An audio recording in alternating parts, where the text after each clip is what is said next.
In the year 1870, deep within the rugged, rolling expanse of central Texas's hill country, an 11-year-old farm boy innocently stepped out to tend to his family's flock of sheep. By the time the sun dipped below the horizon that evening, he would embark on a profound journey, one that would lead him farther from the world he knew than most individuals ever venture in an entire lifetime. Not strictly in terms of physical distance, perhaps, but certainly in the radical transformation of his very being. 40 years later, that very same individual would find himself standing before a rapt, cheering crowd at a lively Texas rodeo, showcasing a set of skills that appeared to have been plucked from an entirely different century. The onlookers, mesmerized, struggled to reconcile what they witnessed, and truthfully, even he, at times, found it hard to believe his own incredible journey. His name was Herman Lehman, and his extraordinary story stands as one of the most compelling sagas of survival, adaptation, and profound transformation ever to emerge from the vast, unforgiving expanse of the American frontier. Tonight, we're going to delve deeply into the lived reality of that existence, out there, on the very edge of the known world, where the familiar rules and customs you were raised with abruptly cease to hold any meaning. So, if you're finding a comfortable spot to settle in for the night, and these tales offer a compelling companion as you drift off, please consider joining our community by subscribing. I'm always genuinely curious to know where each of you is listening from. Whether you're nestled in New York, bustling London, or anywhere across the globe, please take a moment to drop a comment sharing your city. There's something truly wonderful, a sense of shared experience, in knowing that listeners across the Atlantic are all hearing this same story unfolding. Well, perhaps not at the exact same moment, given time zones and all that, but you understand the sentiment. Now then, let's fully immerse ourselves in the American frontier. First, please make sure you're absolutely comfortable. Seriously, take a quick moment. Adjust your pillows just so, perhaps pull your blanket up a little higher, because tonight we're embarking on a truly fascinating journey, and you'll want to be thoroughly settled in for it. Picture it vividly, Central Texas, the year 1870. It's May. The air, though pleasantly warm, hasn't yet reached the brutal intensity of summer. It's that gentle, lulling warmth that can easily make you drowsy during an afternoon if you remain still for too long.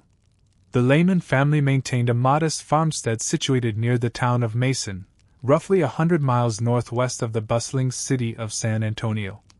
If you've never had the opportunity to visit that particular region of Texas, envision a landscape of gracefully rolling hills, generously dotted with ancient oak trees, punctuated by striking limestone outcroppings, and covered in grasses that would soon turn a rich golden hue under the summer sun.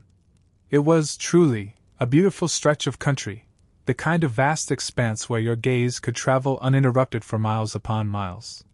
Herman was the third of 8 children. His natural father had passed away when Herman was still quite young, and his mother, Augusta, had since remarried a man named Philip Bookmeyer. They certainly weren't wealthy, but they possessed invaluable assets, land, livestock, and most importantly each other. They were a quintessential, resilient frontier family, diligently pursuing the familiar rhythms of such lives, working in 1870, nestled somewhere in the rugged hill country of central Texas. An 11-year-old farm boy ventured out to check on his family's flock of sheep. By the time the sun dipped below the horizon that day, he would embark on a journey that would separate him from everything he knew, a chasm far wider than most people ever traverse in an entire lifetime. This distance wasn't measured merely in miles, but in the profound transformation of the person he would ultimately become. 40 years later, that very same individual would stand before a jubilant crowd at a Texas rodeo, effortlessly displaying skills that seemed to belong to a bygone era entirely. The onlookers struggled to comprehend what unfolded before their eyes, and truthfully, even he, at times, found it hard to believe. His name was Herman Lehman, and his incredible story stands as one of the most extraordinary sagas of survival and radical transformation ever forged on the American frontier. Tonight, we're going to delve into the stark reality of life lived on that precipice, on the very edge of civilization, where the familiar rules you grew up with simply cease to apply. So, as you settle in for the evening, and if these tales offer a comforting path to slumber, please consider subscribing. I'm always genuinely curious to know where everyone is listening from. Whether you're in the bustling heart of New York, the historic streets of London, or somewhere in between, take a moment to drop a comment with your city. There's a truly wonderful sense of connection in realizing that people across the Atlantic are listening to the same story at the same moment. Well, perhaps not exactly the same moment, given time zones and all that, but you understand what I mean. Alright, then, the American frontier. First things first, make yourself truly comfortable. Seriously, take a moment. Adjust your pillows if you need to, pull your blanket up a little higher, because we're about to journey somewhere profoundly fascinating tonight, and you'll want to be thoroughly settled in for the ride. Picture Central Texas in 1870. It's May. The air is pleasantly warm, but it hasn't yet reached its brutal summer intensity. It's that kind of gentle warmth that can make you delightfully drowsy in the afternoon if you remain still for too long. The Lehman family maintained a small farmstead out near Mason, situated approximately 100 miles northwest of San Antonio. If you've never had the opportunity to visit that particular region of Texas, envision gently rolling hills dotted generously with ancient oak trees, stark limestone outcroppings, and expansive fields of grass that turn a brilliant golden hue in the summer sun. It's truly a beautiful, expansive country, the kind of place where your gaze can travel for miles unhindered. Herman was the third of 8 children. His natural father had passed away when Herman was quite young, and his mother, Augusta, had subsequently remarried a man named Philip Meyer. While they weren't a wealthy family, they possessed land, livestock, and most importantly, each other. They were a quintessential, solid frontier family, living precisely as frontier families did, working tirelessly, constantly hoping for much-needed rain, and always keeping a vigilant eye on the horizon. And that last part was critically important, because this was, unequivocally, Comanche territory. Now, here's a historical detail you might not be aware of. The Comanche people were not originally from Texas at all. They had migrated south from the Rocky Mountains, gradually pushed out of their northern homelands by more powerful tribes.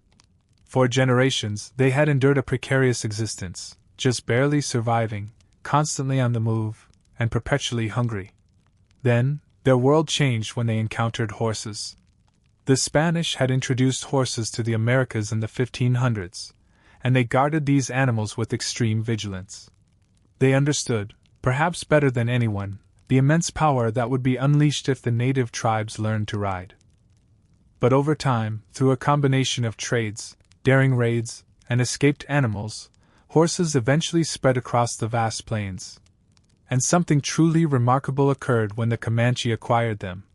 They didn't merely learn to ride, they transformed into, arguably, the finest light cavalry on the entire planet. Within a mere few generations, they evolved from a struggling mountain tribe into the undisputed dominant force across a territory larger than most European countries. They referred to themselves as Noma, meaning the people. Everyone else called them Comanche, which roughly translates to those who fight us all the time. And honestly, that was a fair assessment. The crucial point is that in 1870, the very hill country where Herman Lehman resided lay directly on the perilous edge of Comanche territory, and the Comanche had been relentlessly raiding settlements in Texas for decades. Their motives varied. Sometimes they sought horses, other times supplies, and often they took captives, especially children. Now, it's vital to grasp something fundamental about the practice of taking captives on the frontier. It wasn't simply random cruelty, it served a grim, practical purpose.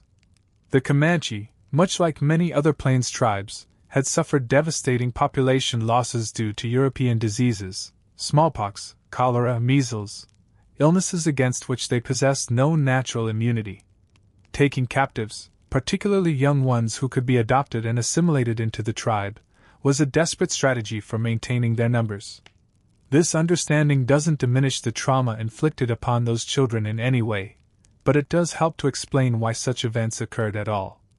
On May 16, 1870, Herman and his younger brother, Willie, were sent out to perform routine farm chores, watching the family's sheep and shooing crows away from the cornfield. It was typical farm kid stuff. They were perhaps a few hundred yards from the house, close enough to see the familiar plume of chimney smoke. Then the riders appeared, about a dozen of them, cresting a small ridge at full, thunderous speed. Herman would later recall hearing the sound before he even saw them, the rhythmic thud of hooves, then piercing war cries, and then, everything moving with terrifying rapidity. He tried to fight back. He was just 11 years old, attempting to fight grown men on horseback. That single detail speaks volumes about Herman Lehmann's innate spirit, even then.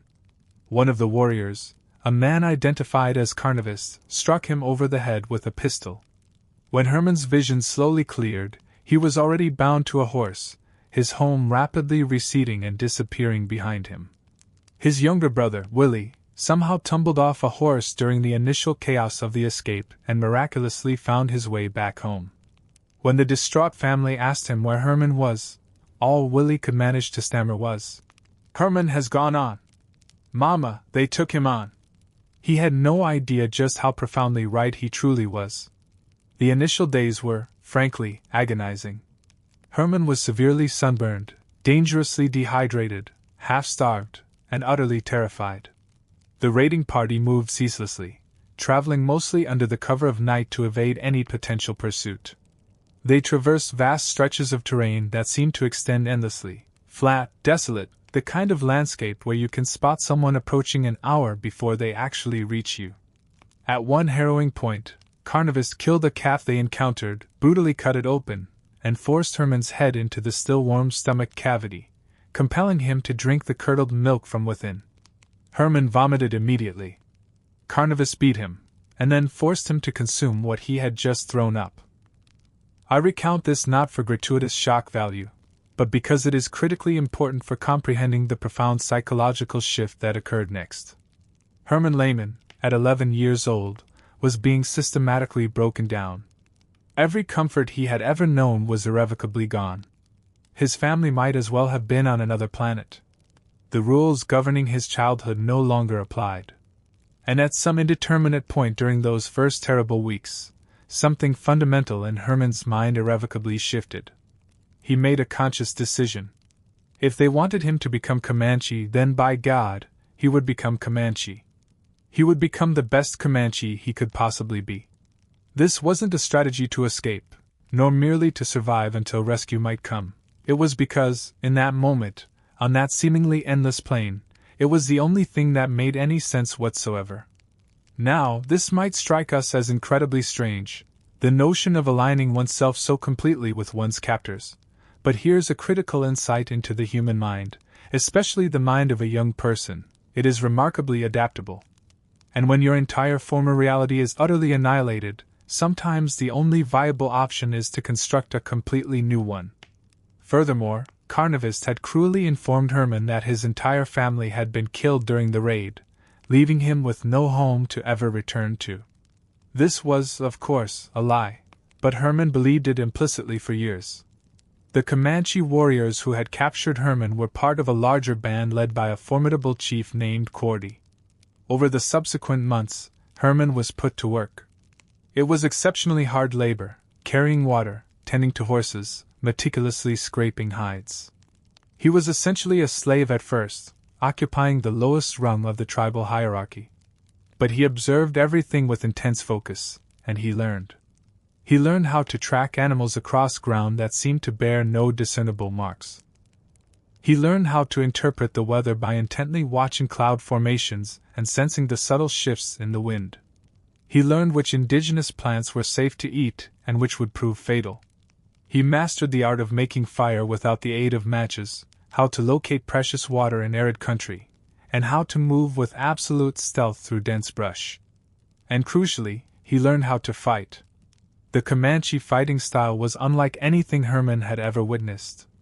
They possessed the astonishing ability to ride at full gallop, swing down along the side of their horse for cover, and fire arrows from beneath the animal's neck. They could loose half a dozen arrows in the time it took a soldier to reload a single-shot rifle. They were, in a very real and fearsome sense, the most effective guerrilla fighters on the North American continent. Herman absorbed every single aspect of it. And then, something else transpired, something that even he later in life struggled to fully articulate. He began to enjoy it. The boundless freedom of the plains, the profound closeness of the tribal community, the sheer physical skill and prowess demanded for mere survival. After the initial period of unremitting brutality, life with the Comanche wasn't solely defined by misery. There were joyous feasts after successful hunts. There were captivating stories told around crackling fires at night. In its own unique way, there was a profound sense of family. This is often the uncomfortable chapter of frontier history, the idea that some captives, rather than yearning for rescue, discovered something within their new lives that their old ones simply could not offer. But it happened, far more frequently than we often care to admit. As Herman proved his worth, his adopted family began to treat him differently. He was given better food, warmer clothing, and eventually, his very own horse. He progressed from slave to student, and then gradually, to something akin to a son. Carnivist, the very man who had captured him, who had beaten him and force-fed him that first awful night, became Herman's adopted father. And when Carnivist was tragically killed in a raid approximately a year after Herman's capture, Herman was utterly devastated. He was also consumed by a burning fury, because the person who had killed Carnivist was not a Texas soldier or a ranger. It was another member of their own tribe, a medicine man with whom Carnivist had had a bitter dispute. And Herman, now around 12 years old, made a chilling decision to take matters into his own hands. He tracked down the medicine man. He confronted him, and he killed him. A 12-year-old boy killing a grown man in retribution for the death of the very person who had kidnapped him. Try to hold both of those profoundly contradictory facts in your mind at once, because that, truly, was the essence of the frontier. It was a place where traditional categories like victim and perpetrator, family and captor, became inextricably tangled. Nothing was simple. Nothing was clean. People contained multitudes of contradictory emotions and allegiances. And those multitudes didn't always make logical sense. The psychology of it is absolutely fascinating. In fact, modern researchers have a specific term for what Herman experienced. They call it traumatic bonding. When an individual is completely dependent on someone else for their very survival, their brain instinctively begins to form attachments to them. This isn't a sign of weakness, nor is it precisely Stockholm Syndrome, though it is closely related. It is simply what human brains are wired to do when thrust into utterly impossible situations. And Herman's situation was about as impossible as any could ever be. After the killing, Herman knew he had to flee. You simply could not kill a respected medicine man without facing severe consequences. The immense spiritual power they wielded, the profound respect they commanded, meant that even a killing that might seem justified within certain contexts would undoubtedly be avenged. So, he escaped to a different band, a band led by a chief whose name would eventually become legendary across Texas, Quanah Parker. Quanah was the remarkable son of a Comanche chief and a white woman named Cynthia Ann Parker, who herself had been captured as a child and had become fully assimilated into Comanche life. He was, in a very real sense, a living symbol of everything that made the frontier so incredibly complicated. He was a man part of two distinct worlds, yet belonging fully to either, or perhaps, depending on your perspective, belonging completely to both. Herman found immediate acceptance among Quanah's people, and for the next several years, he lived fully and completely as a Comanche warrior. He actively participated in raids. He counted coup against enemies in battle. He learned to hunt buffalo, an endeavor far more perilous than one might imagine. These magnificent animals could weigh up to 2,000 pounds and possess the agility to pivot faster than a horse. Getting close enough to dispatch one with a bow and arrow demanded truly incredible skill and immense courage. And Herman became exceptionally good at it. Truly, remarkably good. The inescapable truth about survival is that it fundamentally changes you. Not merely in the obvious ways, like acquiring new skills or adapting to novel circumstances. It alters how you perceive yourself, deep within your very being. Herman Lehman had been a Texas farm boy for 11 years. By the time he reached 15, that boy felt like a stranger, a spectral figure from a half-remembered dream. He thought in Comanche. He dreamed in Comanche. When he envisioned his future, it was unequivocally a Comanche future, riding across the vast plains, raising a family, growing old in a buffalo hide lodge surrounded by his own grandchildren. That is the profound power the frontier possessed. It could seize a child and completely remake him, from the inside out. There's a particular detail from Herman's later accounts that consistently draws me back. He spoke of killing wolves and then drinking their blood. The Comanche deeply believed that this ritual would transfer the wolf's most essential qualities to the warrior: its speed, its boundless endurance, its profound cunning. Years later, when Herman stood in that rodeo arena, demonstrating traditional hunting techniques, people who observed him commented that there was something distinctly different about his eyes, the very way he moved, as if a raw wildness remained within him that even 50 years of civilization could not entirely erase. Perhaps the wolf blood was merely superstition. Or perhaps it was something else entirely, a potent symbol of an absolute commitment, a silent declaration saying, "I am fully, completely this thing now." Whatever its source, Herman Lehman survived. And in surviving, he transmuted into something entirely new. The frontier demanded nothing less from its inhabitants: transformation or death. Often, there was no acceptable middle ground. And this was but one isolated story, one solitary boy. Across hundreds of thousands of square miles and nearly a century of relentless conflict, countless others lived their own versions of this tale. Each one found their unique way to adapt, to survive, to become precisely whatever they needed to become. The sun is setting now over the Texas Hill Country in our narrative. The first stars are beginning to appear, one by one, in a sky that seems impossibly vast. Living in the modern world, one tends to forget just how many stars truly exist out here, far away from any electric light. The sky is practically teeming with them. The Milky Way stretches majestically overhead like a luminous river of light. Somewhere out on the endless plains, a 15-year-old Herman Lehman is riding steadily back toward camp after a successful hunt. His horse is tired. He is tired, too, that satisfying, pleasant kind of exhaustion one feels after hard, honest physical work. The earthy scent of sage and dry grass permeates the evening air. There's a refreshing cooling breeze descending from the northwest, carrying the first subtle hint that summer's rain won't last forever. Behind him, the rolling hills are slowly turning a deep purple in the fading light. Ahead, he can discern the faint, welcoming glow of distant campfires, his people, his home. He no longer entertains thoughts of Texas farms. He doesn't think about his mother or his siblings, whom he tragically believes are dead anyway. When he sleeps tonight, rolled snugly in buffalo robes beside a dying fire, he will dream in Comanche, of swift horses and thrilling hunts, and the endless grasslands that have become his entire world. The frontier was undeniably harsh on everyone who dared to venture into its expanse. But here's the strange, paradoxical truth: it was also, in its own unique way, incredibly beautiful. The breathtaking sunsets that painted the entire sky in fiery oranges and reds. The profound silence of the prairie at night, broken only by the haunting calls of coyotes and the soft whisper of wind through tall grass. The unbreakable closeness of communities that depended on each other with absolute certainty. Tonight, there will be abundant meat. The camp will be fragrant with the aroma of roasting buffalo, the fat crackling and dripping into the embers of the fire. Stories will be shared, passed down through generations. Children will drift off to sleep, soothed by the voices of their elders. Somewhere, someone will be singing the old, resonant songs.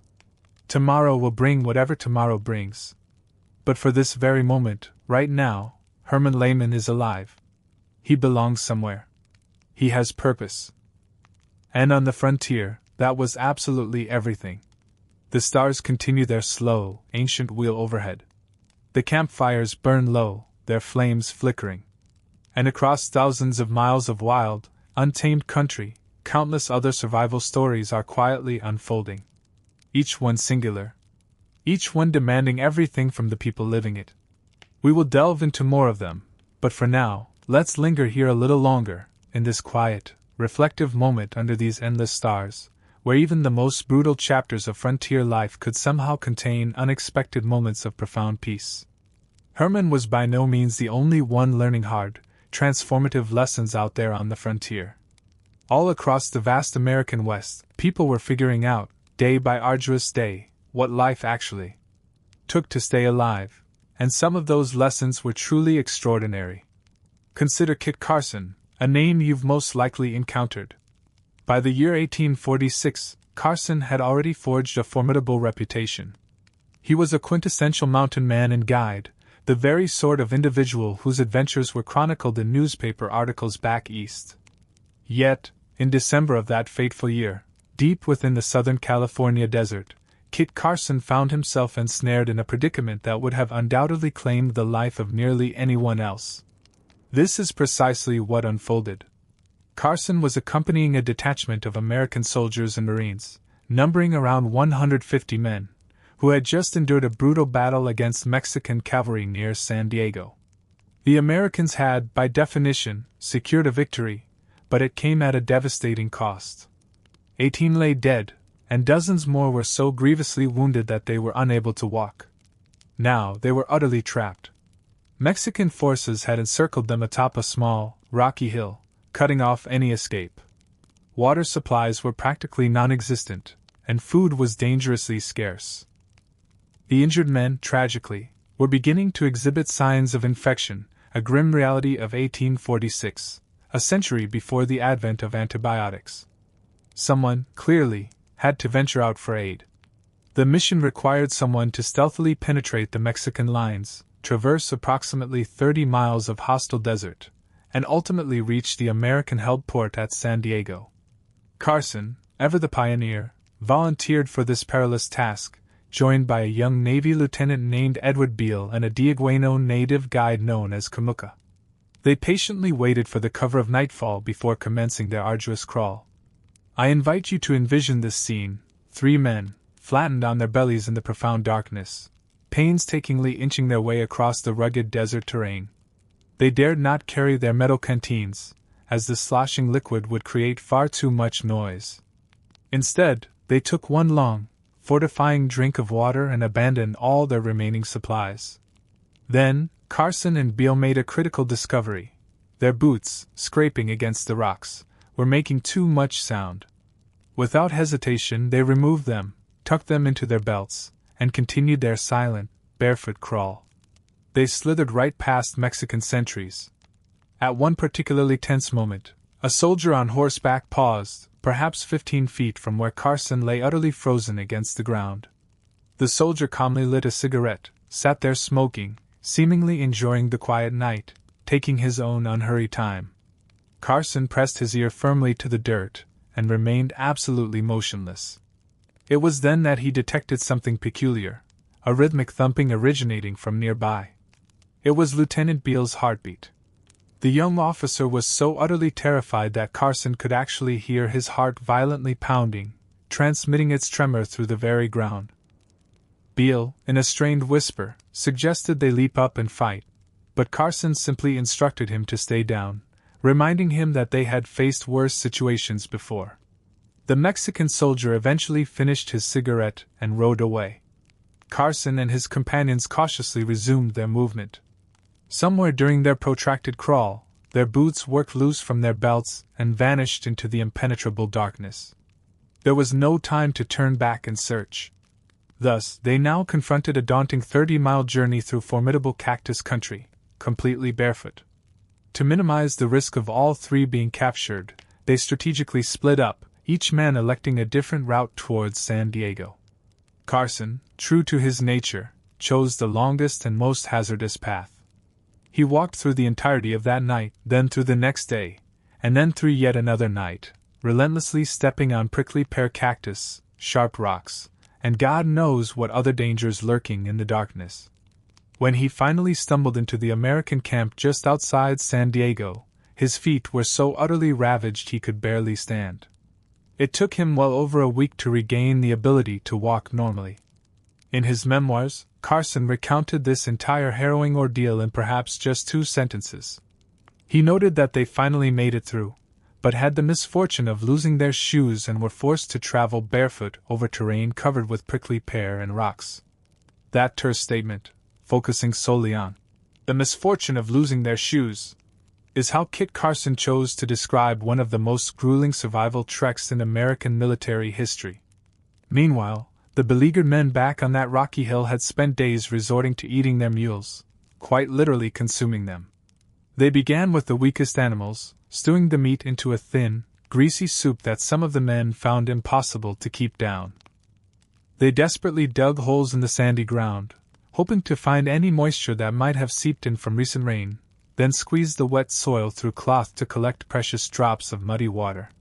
And then, just as they were on the verge of attempting a desperate, last-ditch march towards San Diego on their own, relief forces finally arrived.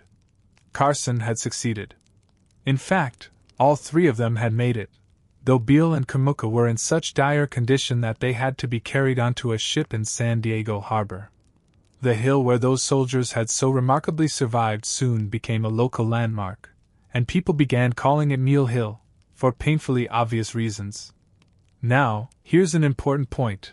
While Carson was crawling barefoot through the California desert that December, something even more horrific was unfolding approximately 500 miles to the north, deep within the Sierra Nevada mountains.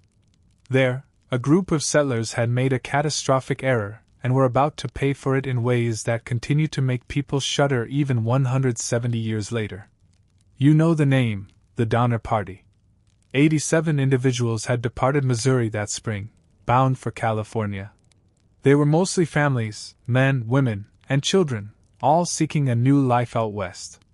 More than half of them were children, the youngest merely a few months old. They were running behind schedule. Such delays were common on the trail: broken wagons, sick animals, rivers that proved more challenging to cross than anticipated. By the time they finally reached the Sierra Nevada mountains, it was already October, late October, to be precise. Winter was rapidly approaching, and the mountain passes would soon be choked with snow. It was then that they made the decision that would ultimately seal their doom. A man named Lansford Hastings had published a book asserting the existence of a shortcut through the Utah desert. This route, he claimed, would save them weeks and allow them to reach California before the snow began to fall. The shortcut, however, was a lie. Hastings had never actually traveled the route himself. He had simply gazed at a map and presumed it would work. It did not. This so-called shortcut ultimately added nearly a month to their already delayed journey. By the time they reached the eastern base of the Sierras, it was early November. And then, the snow came.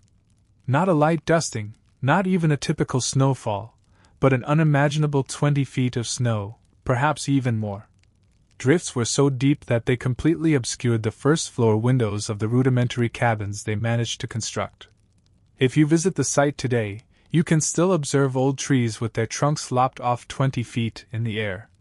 That marks the point where the Donner Party cut them down, because that was the actual snow level, with only 2 or 3 feet of trunk protruding above the vast expanse of white. They were trapped, all 87 of them, for months. Initially, they clung to the hope of rescue. Surely someone would notice their failure to arrive. Someone would dispatch help. They meticulously rationed their dwindling food supplies, formulated plans, and strived to maintain a positive outlook. But the snow continued its relentless fall, weeks turned into months, and nobody came. Their food quickly ran out. They killed and ate their livestock. Then they boiled the hides, cutting strips of oxhide and cooking them until they yielded a thin, flavorless goo. They would line the children up and place a spoonful in each mouth, trying desperately not to witness the children gag. When the hides were exhausted, they ate bark, twigs, their own shoes, anything that might possibly contain calories. And then they began to die. The men, for the most part, perished first. Their bodies burned through calories at a faster rate, engaged in the heavy labor of chopping wood and attempting to clear paths through the snow. One by one, they weakened, ceased to rise, and stopped breathing. And then, the survivors confronted a choice that would forever haunt them. They began to eat the dead. This is the aspect of the story that secured their grim fame, the part that continues to give people nightmares. But here's a detail most people overlook. The survivors did not resort to cannibalism casually. They resisted for as long as humanly possible. Some chose to die rather than partake in such an act. Of those who did consume human flesh, the vast majority did so in a desperate bid to keep their children alive. They meticulously marked the bodies to ensure that no one would inadvertently eat their own family members. There is something almost noble about this, in a truly horrific way. Even at the absolute end of everything, there were rules, lines they still refused to cross, most of them, anyway. And then, there was Louis Keseberg. When the rescue parties finally managed to push through in the spring of 1847, they discovered Keseberg alone in his cabin, surrounded by human remains. A cooking pot nearby held what appeared to be fresh liver. They inquired about the fate of the others, to which he replied that they had all perished. When specifically asked about Mrs. Donner, he claimed she had gotten lost in the snow one night and died. He had made her a cup of coffee and put her to bed, but she was dead by morning. Then, the rescuers questioned the contents of his cooking pot. Keseberg calmly stated, "Yeah, that was Mrs. Donner." And he uttered something else that the rescue party would never forget. He explained that he hadn't eaten the beef they'd left for him on a previous trip because, and this is a direct quote, "human meat was not as sweet." He added that the liver was the tastiest part. I am not fabricating this. It is recorded in the historical record, corroborated by multiple eyewitness accounts. Keseberg lived for another 50 years after that, spending the remainder of his life as the subject of whispers and avoidance. He once attempted to sue a newspaper for calling him a cannibal. He lost.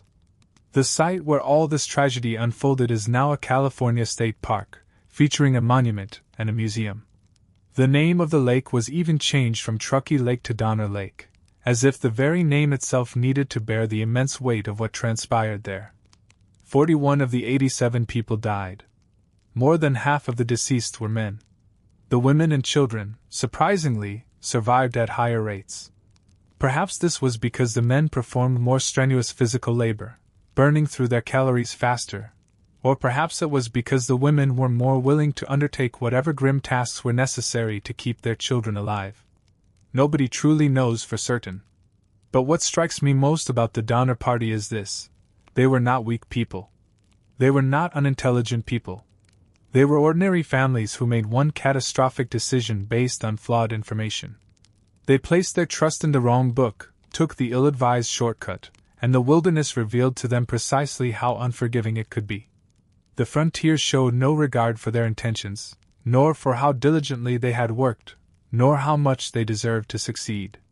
It was simply indifferent, vast, and patiently waiting to claim them if they made even a single mistake. But enough about death.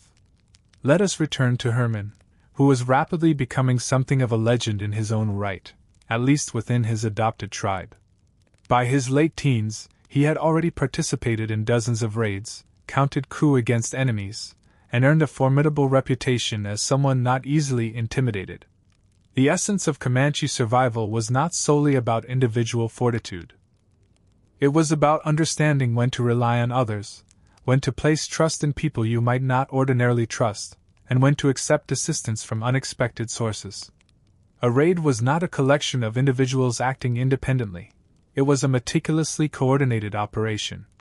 Scouts moved ahead, flankers secured the sides, and everyone understood their specific role. And when things inevitably went awry, which they often did, the group consistently held together. Herman absorbed this crucial lesson during his first genuine raid into Mexican territory. They were primarily seeking horses, for the Comanche always needed horses. A warrior's wealth was directly measured by the number he possessed, and a young man aspiring to marry required horses to offer as gifts to his bride's family. So they rode south, crossing the Rio Grande into vast country where ranches were sparsely distributed and thus vulnerable. They traveled mostly by night, expertly navigating by the stars. During the day, they rested in arroyos and dry creek beds, meticulously staying out of sight. Herman, though he desperately tried not to reveal it, was nervous. This was no longer practice. This was real, and lives could be lost out here. The raid itself proceeded smoothly. They struck a ranch just before dawn, successfully acquired the horses, and began driving them back north. The sun was just beginning to rise when they spotted a telltale dust cloud behind them, a Mexican patrol. There were far more men than they had anticipated, perhaps 30 riders, moving swiftly. Herman's immediate instinct was to scatter, to run, to save himself. But the seasoned older warriors quickly closed ranks, forming a moving defensive line took to stay alive. And some of those lessons, forged in the crucible of the wild, were truly astonishing. Take, for instance, the tale of Kit Carson.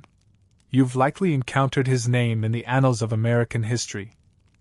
By 1846, Carson had already achieved widespread renown, a legendary mountain man and guide whose exploits were eagerly recounted in newspaper articles back east. Yet, in December of that very year, deep within the unforgiving Southern California desert, Kit Carson found himself ensnared in a predicament that would undoubtedly have claimed the life of nearly anyone else. Here's a closer look at the events that unfolded. Carson was embedded with a detachment of American soldiers and Marines, roughly 150 strong. They had just endured a brutal skirmish against Mexican cavalry near San Diego. While the Americans had technically emerged victorious, their triumph came at a devastating cost. 18 men lay dead, and dozens more were so gravely wounded they couldn't even walk. Now they were utterly trapped. Mexican forces had them surrounded on a small, rocky hill. Escape was impossible. Water was nearly depleted, and food supplies were critically low. The injured soldiers, suffering from their wounds, began to exhibit alarming signs of infection, a grim reality of 1846, an era where antibiotics were still a century away from discovery. Someone had to break through the lines to summon aid. Someone had to covertly navigate through the Mexican perimeter, traverse 30 perilous miles of hostile desert, and reach the American-held port at San Diego. Carson, with his characteristic grit, volunteered for this desperate mission, accompanied by a young Navy lieutenant named Edward Beale and a Diegueno native guide known as Kamuka. They patiently bided their time until the shroud of nightfall descended, then began their arduous crawl. I invite you to visualize this scene: 3 men, pressed flat against the earth in the suffocating darkness, slowly inching their way across the rocky desert terrain. They dared not bring their metal canteens, as the sloshing water would create too much noise, a fatal giveaway. Instead, they took one long, fortifying drink and abandoned all their remaining supplies. Soon, Carson and Beale realized their boots, too, were making excessive noise on the sharp rocks. Without hesitation, they slipped them off, tucked them into their belts, and continued their silent crawl, now barefoot. They crept directly past Mexican sentries. At one terrifying moment, a soldier on horseback paused, perhaps only 15 feet from where Carson lay motionless, pressed tight against the ground. The soldier leisurely lit a cigarette, sitting there, smoking, savoring the quiet night, completely unaware of the life-and-death drama unfolding so close by. Carson, his ear pressed to the dirt, lay absolutely still, barely daring to breathe. It was then that he detected a peculiar sound, a rhythmic thumping emanating from nearby. It was Lieutenant Beale's heart.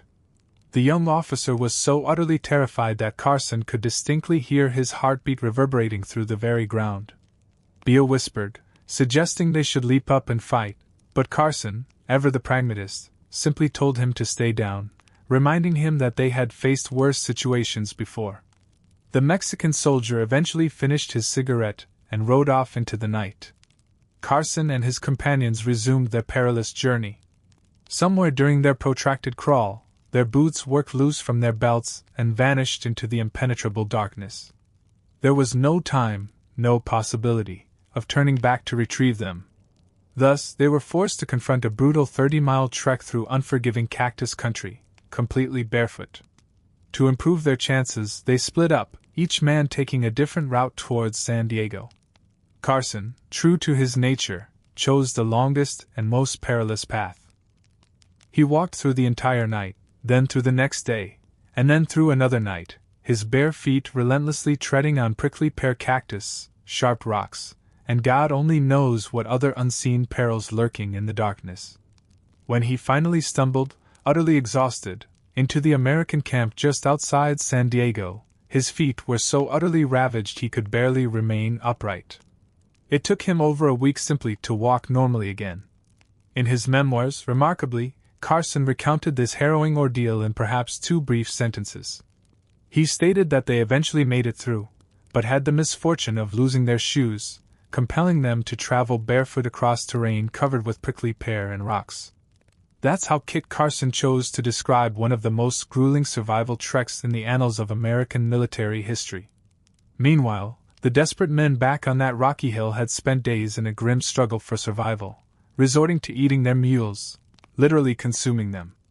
They began with the weakest animals, stewing the meat into a thin, greasy soup that many of the starving soldiers found almost impossible to keep down. They dug shallow holes in the sandy ground, hoping to find any trace of moisture that might have seeped in from a recent rain, then squeezed the wet soil through scraps of cloth to extract precious drops of muddy water. And then, just as they were preparing for a desperate, last-ditch march towards San Diego on their own, relief forces miraculously arrived. Carson had succeeded.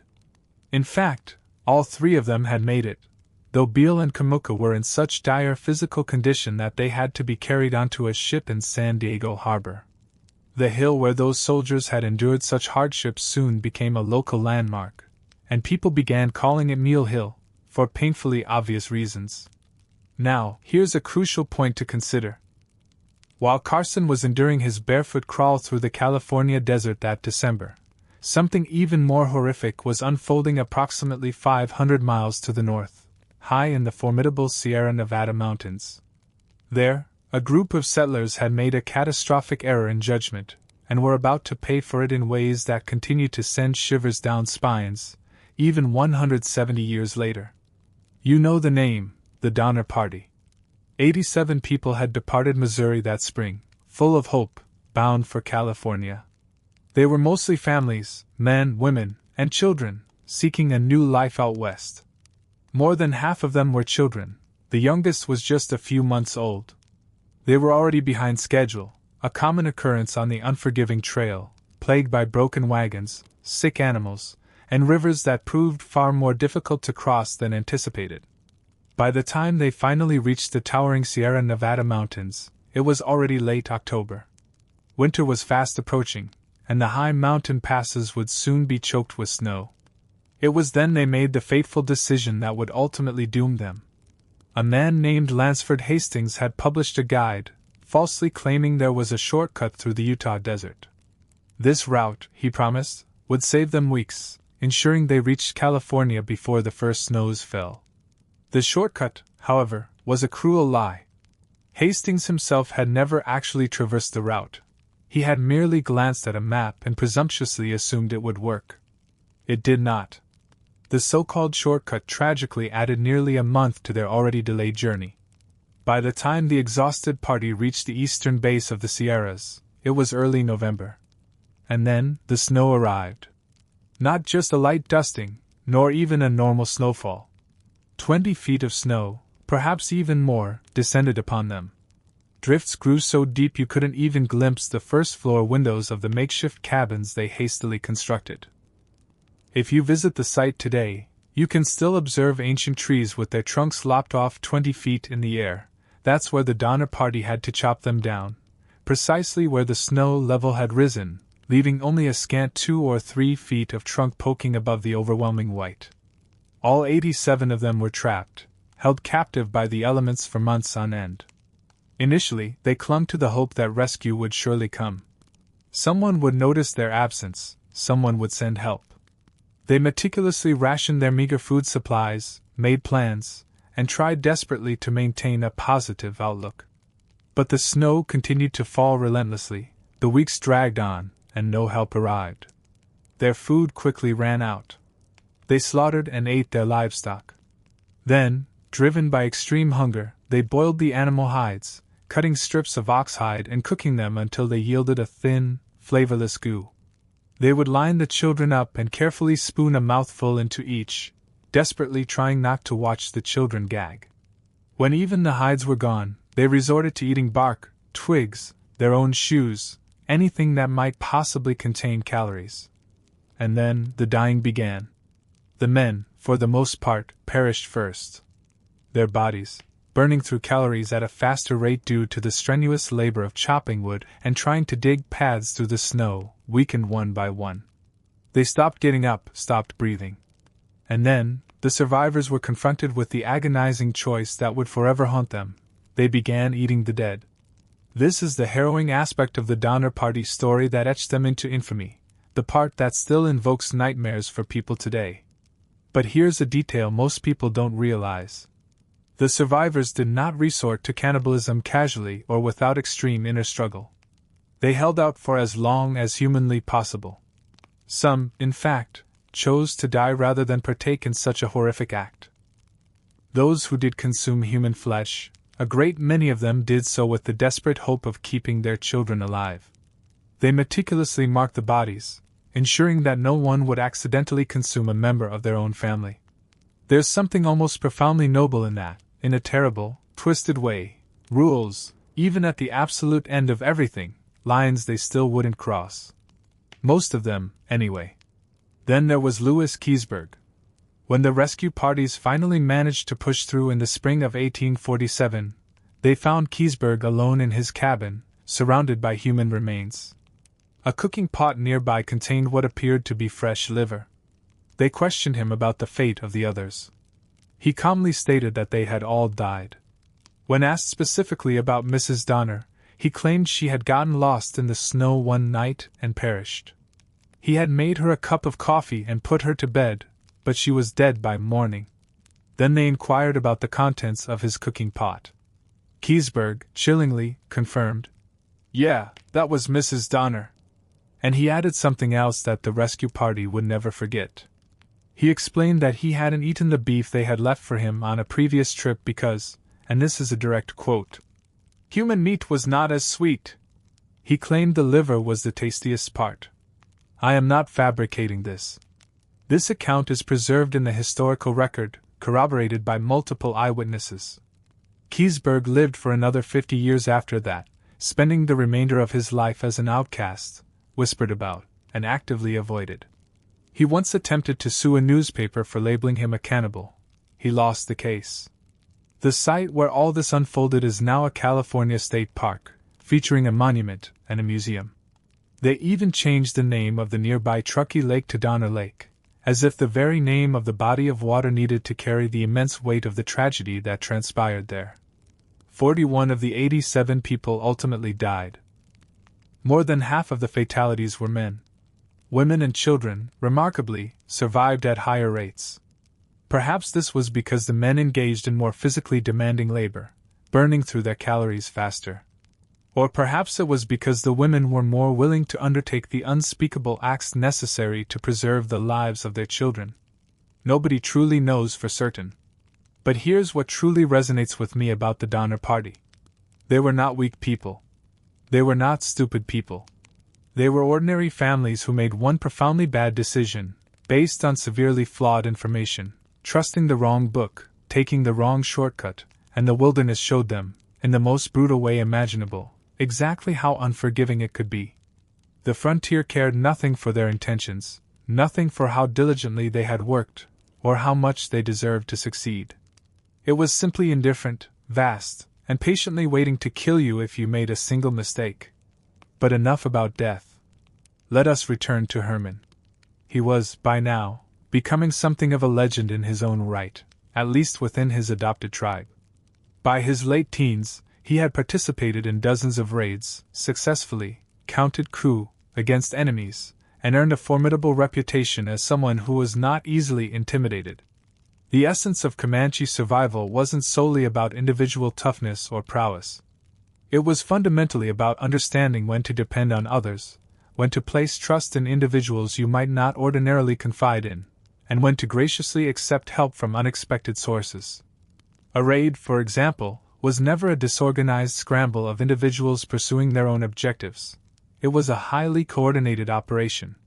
Scouts moved ahead to reconnoiter, flankers diligently protected the sides, and every warrior understood their specific role. And when things inevitably went awry, which they often did, the group cohered, sticking together through thick and thin. Herman learned this invaluable lesson on his very first significant raid into Mexican territory. Their primary objective was horses. The Comanche always harbored an insatiable need for horses. A warrior's wealth was inextricably linked to the number of horses he owned, and a young man aspiring to marry needed a substantial herd to offer as gifts to his bride's family. So they rode south, crossing the Rio Grande, into a sparsely populated land where ranchers were isolated and vulnerable. They journeyed predominantly at night, navigating by the unwavering light of the stars. During the day, they rested in arroyos and dry creek beds, meticulously staying out of sight. Herman, despite his burgeoning reputation, felt a tremor of nervousness, though he diligently tried not to reveal it. This was no longer mere practice. This was the brutal reality of survival. People could, and often did, die out here. The raid itself proceeded smoothly. They struck a ranch just before dawn, swiftly secured the horses, and began driving them back north. The sun was just beginning to climb above the horizon when they spotted a telltale dust cloud rising behind them. A Mexican patrol. Far more men than they had anticipated, perhaps 30 riders, moving with alarming speed. Herman's immediate instinct was to scatter, to flee, to save himself. But the older warriors, displaying practiced discipline, instantly closed ranks, forming a mobile defensive line. They maintained the horse herd's momentum while simultaneously engaging the pursuing patrol, firing arrows from horseback with uncanny accuracy, wheeling and turning as if they had been born in the saddle. Their strategy worked. They successfully made it back across the river with the majority of the horses intact. One of the younger warriors took an arrow through his shoulder, but he was already laughing about it by the time they made camp that night. Around the crackling fire that evening, one of the elder men imparted a profound truth to Herman, a lesson he would carry with him always. Alone you survive today. Together you survive tomorrow. A telling detail from Herman's later accounts speaks volumes about the man he had become. He recounted killing wolves and drinking their blood. The Comanche believed that by doing so, one would absorb the wolf's essential qualities, its unparalleled endurance, its sharp cunning, its uncanny ability to survive in environments where others would simply perish. Herman undertook this ritual multiple times, not out of coercion, but because he genuinely coveted those very attributes, because he had fully and irrevocably committed to becoming Comanche. Years later, individuals who met him often remarked on his eyes, noting something distinct about them, a wildness that seemed strangely out of place in a man dressed in American clothes, as if a part of him still roamed freely across the vast, untamed plains. The sky above the Comanche camp now blazes with stars, a profound darkness you rarely encounter anymore unless you venture far from the reach of civilization. There is no light pollution, no ambient glow on the horizon, just the moon, the countless stars, and the boundless expanse of the night sky. They needed to employ it to stay alive. And some of those lessons were utterly astonishing and almost unbelievable. Take Kit Carson. The name Kit Carson might ring a bell. By 1846, Carson was already famous, a mountain man, a guide, precisely the kind of person they wrote newspaper articles about back east. But in December of that year, out in the vast Southern California desert, Kit Carson found himself in a situation that would have killed just about anyone else. Here's what happened. Carson was with a group of American soldiers and Marines, about 150 of them, who had just fought a fierce and brutal engagement against Mexican cavalry near San Diego. The Americans had emerged victorious, at least technically, but they'd taken heavy losses, 18 dead, and dozens more were severely wounded, many rendered unable to walk. And now they were completely encircled and trapped by Mexican forces on a small, rocky hill. With no viable escape route, dwindling water supplies, and food running critically low, the injured men were starting to show alarming signs of infection, a dire consequence in 1846 when antibiotics were still a century away from discovery. A desperate plea for assistance was their only hope. Someone had to sneak through the Mexican lines, travel a grueling 30 miles through perilous, enemy-infested desert, and reach the American-held port at San Diego. Carson volunteered along with a young Navy lieutenant named Edward Beale and a local Diegueno native guide named Kamuka. They waited until nightfall. Then they began their perilous crawl.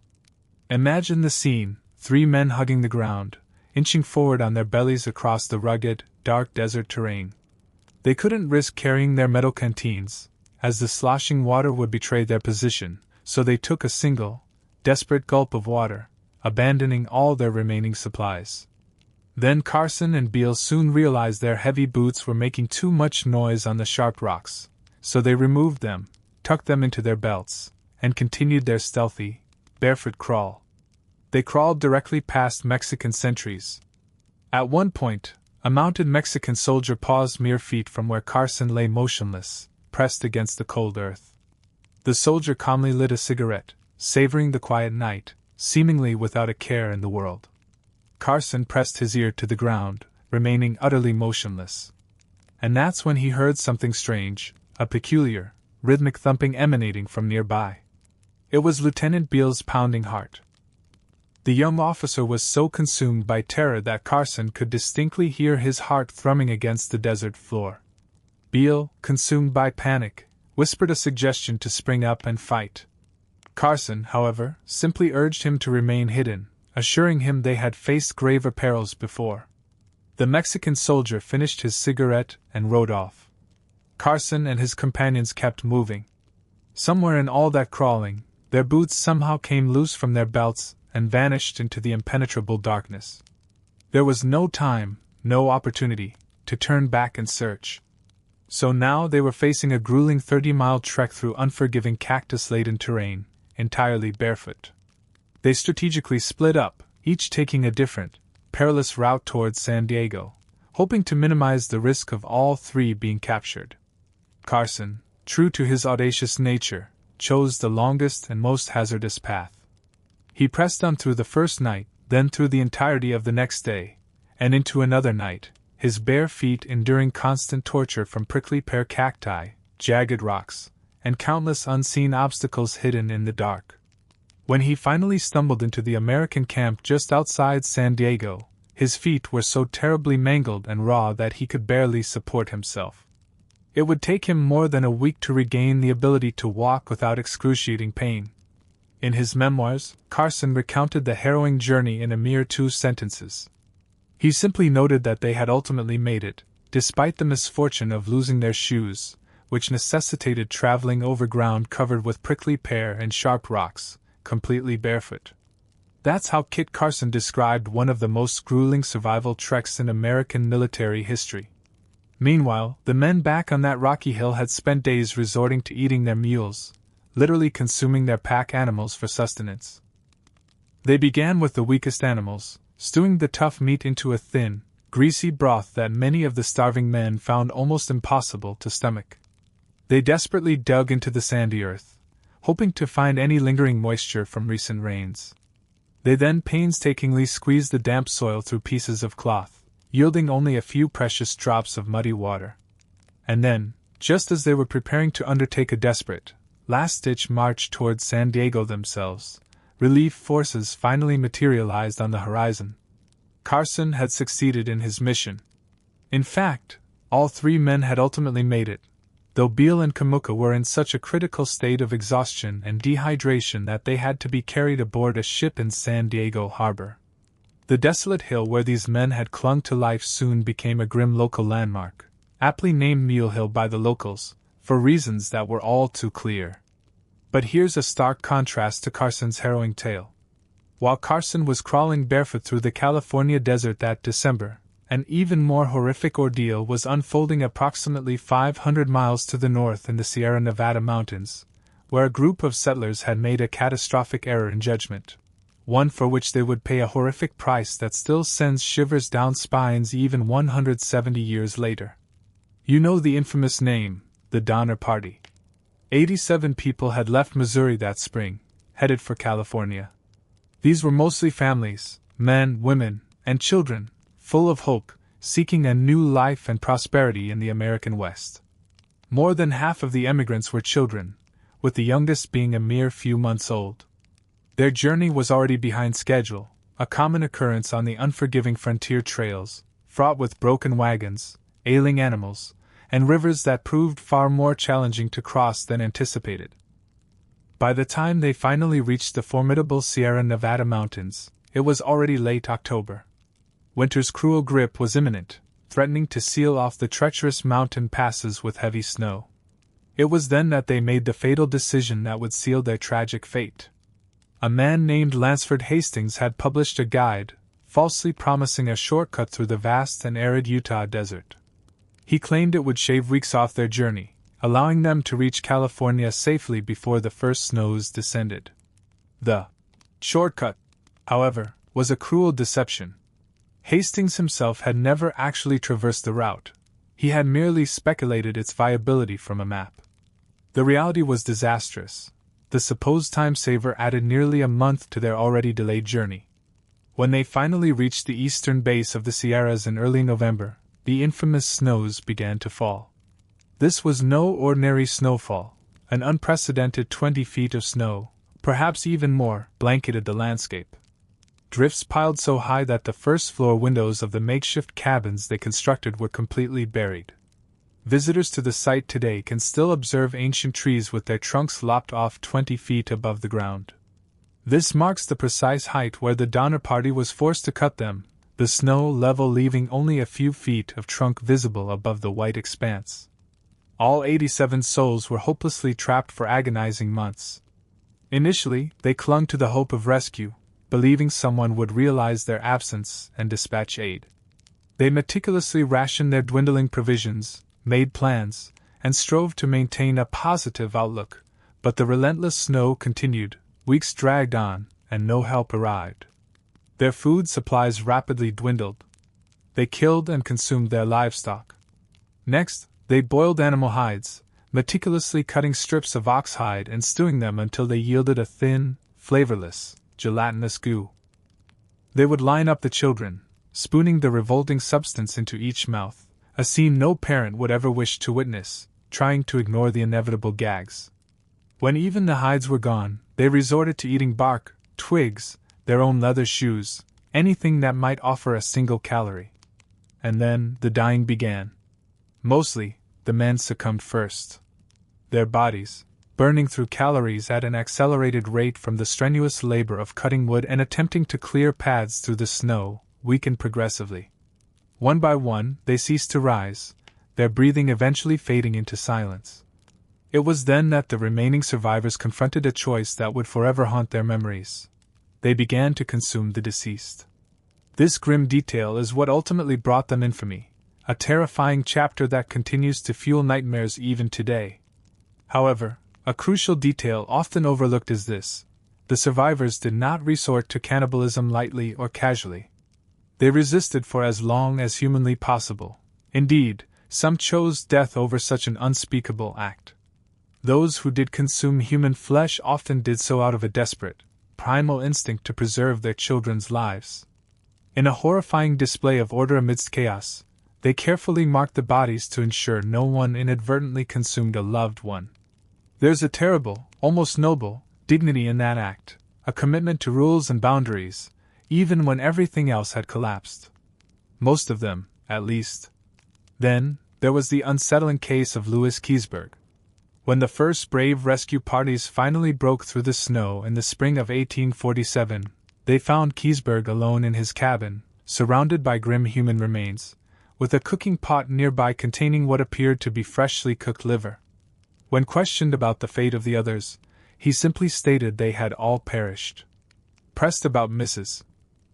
Donner specifically, he claimed she had wandered off into the snow one night and died. He had, he said, made her a cup of coffee and put her to bed, but she was dead by morning. Then, when asked about the contents of his cooking pot, Keseberg chillingly replied, "Yeah, that was Mrs. Donner." He then uttered something the rescue party would never forget.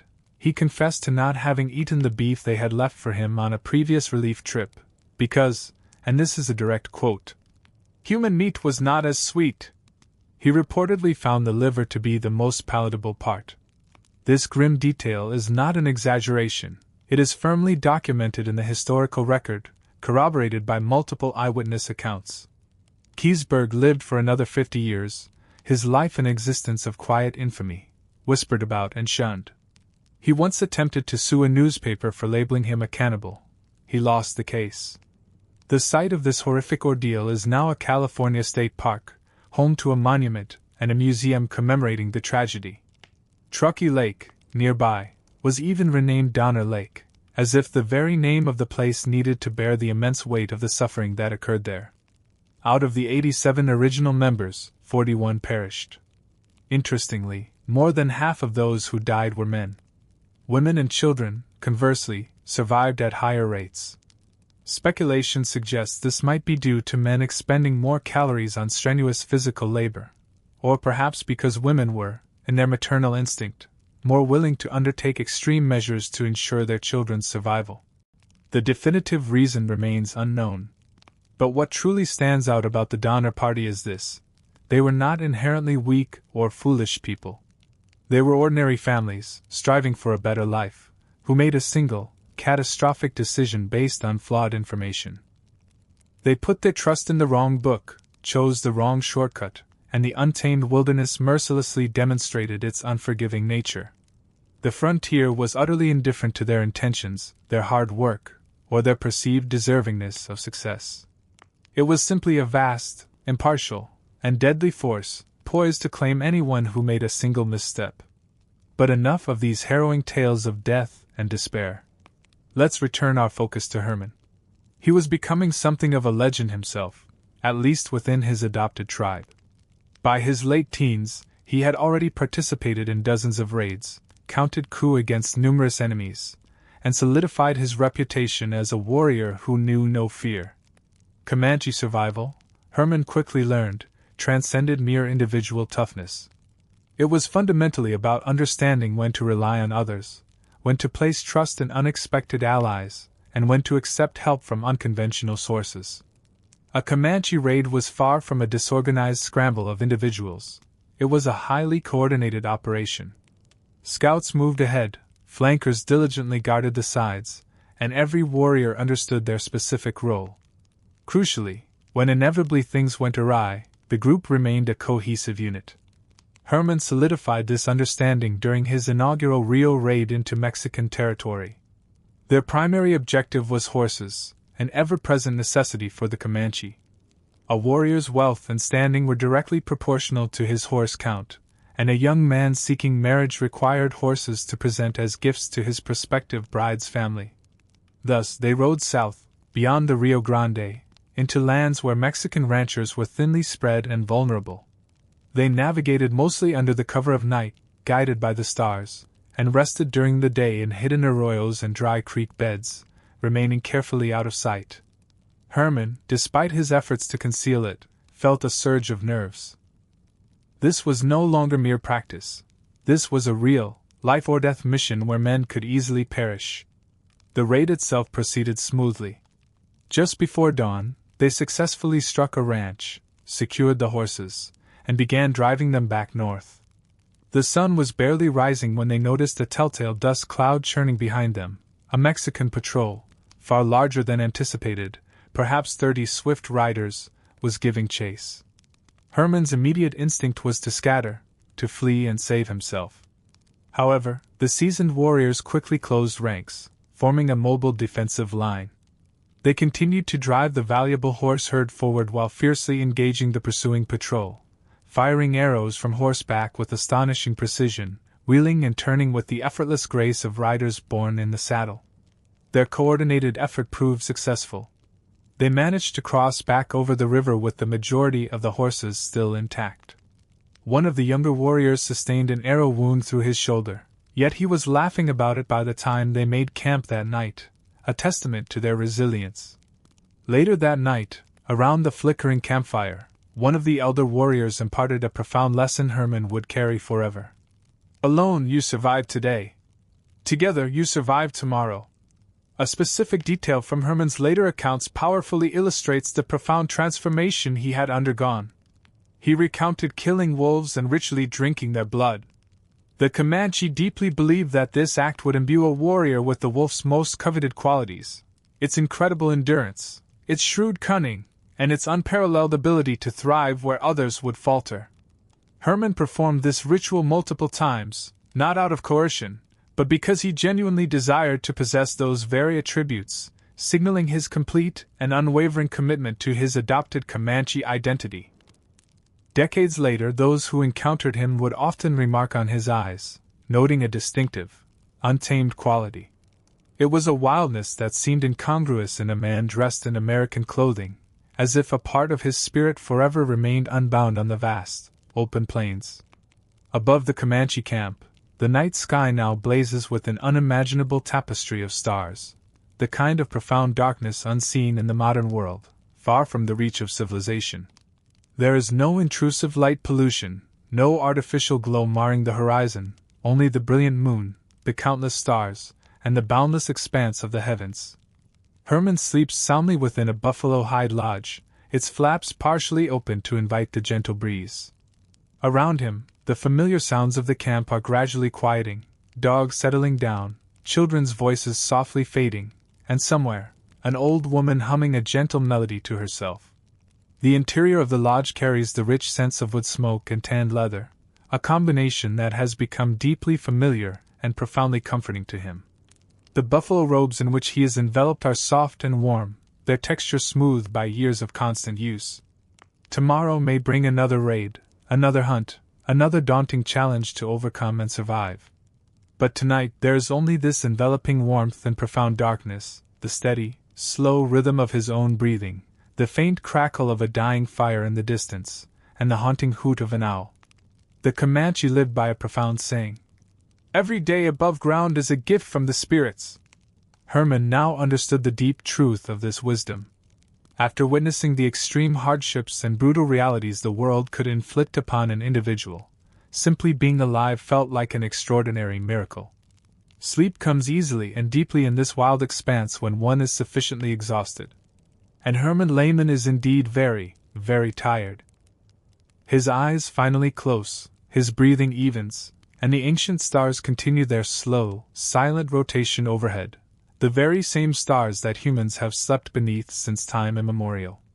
Not every tale of frontier survival involved evasion or flight. Some individuals simply refused to yield, steadfastly facing down overwhelming odds with unwavering resolve. Jack Hayes was precisely such a man. By the fall of 1841, at just 24 years old, Hayes was already distinguishing himself and earning a formidable reputation within the ranks of the Texas Rangers. Having migrated from Tennessee a few years prior, he had narrowly missed the Texas Revolution. Since then, he had dedicated his life to the quintessential ranger duties, relentlessly patrolling the vast frontier, tracking relentless raiders, and engaging in perilous conflicts that most rational people would have gone to great lengths to avoid. Hayes was not a physically imposing figure, standing approximately 5 feet 6 inches tall with a slender build. His quiet, unassuming demeanor often led others to severely underestimate him. His boyish face made him appear younger than his years, but his eyes conveyed a far deeper narrative. Those who knew him well spoke of a profound stillness within those eyes, an unshakable resolve that suggested nothing in the world could disturb his composure. On this specific day, Hayes was a member of a surveying party diligently working near a unique geological formation known as Enchanted Rock. For those unfamiliar with Central Texas, Enchanted Rock is a magnificent, massive pink granite dome that dramatically rises from the surrounding hill country, visible for miles in every direction. The indigenous tribes of the region regarded it as sacred ground, believing that powerful spirits resided within the rock, that mysterious lights flickered there at night, and that the very stone itself would groan and creak as the sun dipped below the horizon. The surveying party consisted of perhaps 15 to 20 men. Their job was to meticulously mark out land grants, draw intricate maps, and precisely determine ownership in the vast, newly claimed expanse of Texas territory. The work was often tedious, yet inherently fraught with danger, for this was the heart of Comanche country. Every man among them understood the inherent perils. Hayes, surprisingly, found himself growing restless. It might seem odd given the circumstances, but that's precisely what transpired. While the other men were diligently engaged in their surveying tasks, Hayes impulsively decided to venture forth, riding alone towards Enchanted Rock for a more intimate inspection, deep in the midst of Comanche lands. Now, this wasn't a prudent decision, far from it. But Hayes had been doing this kind of thing for years, consistently escaping unscathed. Perhaps he'd begun to succumb to the allure of his own legend. Or perhaps it was simply an insatiable curiosity. Regardless, he departed alone, heading directly for that immense, rose-hued geological marvel. He was just reaching its formidable base when the chilling chorus of war cries shattered the silence. At least 30 Comanche warriors, perhaps even more, emerged from the undulating hills, converging upon him. They had, in fact, been shadowing the surveying party for days, patiently awaiting precisely this kind of isolated opportunity. A solitary man, utterly cut off from any hope of assistance. Hayes found himself with barely 3 seconds to strategize. He could attempt to outrace them back to the main party, but his steed was already weary, while theirs were fresh. He could engage them in open combat, but facing 30 against 1, even for a legendary figure like Jack Hayes, seemed an utterly suicidal proposition. Thus, he resorted to the only logical course of action. He spurred his horse directly towards Enchanted Rock, leaped from the saddle, and began desperately scrambling up the sheer face of the colossal granite dome. The Comanche were immediately upon his heels, a rain of arrows and musket balls chipping and ricocheting off the rock face surrounding him. Their war cries reverberated ominously off the ancient stone, as Hayes ascended perhaps 100 feet before his eyes finally located the vital sanctuary he sought. It was a narrow fissure in the granite, a crevice precisely large enough for him to wedge himself into and utilize as protective cover. He squeezed himself deep within, his back pressed firmly against the unyielding stone, his rifle meticulously aimed outward. It was in this harrowing moment that Hayes's legendary reputation for unflappable composure truly manifested. Any ordinary individual in such a predicament would have succumbed to panic, discharged their weapon wildly, and exhausted all their precious ammunition within the initial 30 seconds. Hayes, however, held his fire. He waited, utterly still. The Comanche, perceiving their adversary cornered, adopted a strategy of patience themselves. They fanned out around the base of the colossal rock, establishing strategic firing positions, peppering his refuge from multiple angles, seeking a vulnerability without unduly exposing themselves. Hayes, meanwhile, remained observant and unmoving, meticulously conserving his limited ammunition. He had a couple of crucial advantages they didn't know about. First, the Colt Patterson revolver on his hip. This was a relatively novel and formidable weapon, capable of firing 5 shots without the need for reloading, a stark increase in firepower compared to the single-shot rifles typically carried by most. Secondly, he carried an identical Colt revolver in his alternate holster, granting him a total of 10 shots before the crucial need to reload. And thirdly, Jack Hayes was, by every credible account, one of the most unerring marksmen in all of Texas. The grim standoff endured for agonizing hours. Whenever a warrior attempted to charge his position, Hayes would patiently permit them to approach, exceedingly close, before firing a single, deliberate shot. Just one. Invariably, the warrior would fall, prompting the others to retreat momentarily.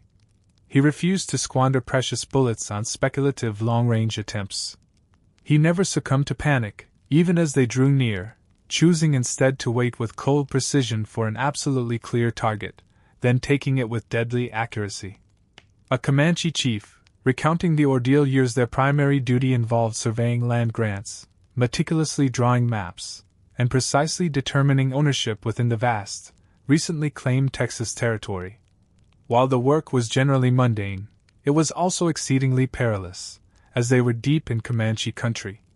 Every man in that surveying party was keenly aware of the inherent dangers. Despite the gravity of their mission, Hayes eventually found himself restless. I realize that might seem peculiar, yet that's precisely how events unfolded. As his companions diligently continued their surveying tasks, Hayes, on a whim, chose to venture out alone. He rode off toward Enchanted Rock, eager for a closer inspection, despite being squarely in the heart of Comanche territory. Now, let me be clear, this was by no means a wise decision. Far from it. Yet Hayes had a long history of taking such risks, and remarkably, always emerging unscathed. Perhaps, over time, he had begun to truly internalize his own formidable reputation. Or perhaps simple curiosity guided him. Regardless of his motives, he set off alone toward that distinctive, massive pink rock. He was barely at its base when the piercing war cries erupted. 30 Comanche warriors, possibly even more, surged toward him from the surrounding hills. They had evidently been observing the surveying party for days, patiently biding their time for precisely this kind of isolated opportunity. A lone man, utterly cut off from any aid. Hayes had mere seconds to formulate a plan. He considered trying to outrun them back to the main party, but his horse was already weary, while theirs were fresh. Fighting them on open ground was another option, but facing 30 adversaries alone, even for a seasoned fighter like Jack Hayes, seemed an audacious, almost suicidal, gamble. So, he chose the only course of action that held any logic. He galloped directly toward Enchanted Rock, leaped from his saddle, and began desperately scrambling up the sheer face of the granite dome. The Comanche were right on his heels, a barrage of arrows and musket balls striking the rock's surface all around him. With war cries reverberating off the massive stone, Hayes managed to ascend perhaps 100 feet before his eyes finally landed on what he desperately sought: a natural fissure in the granite, a crevice just wide enough for him to squeeze into and utilize as protective cover. He wedged himself tightly inside, his back pressed against the cold rock, rifle held steadily, pointed outward. This was the moment where Hayes' legendary reputation for maintaining composure under extreme duress truly came to the fore.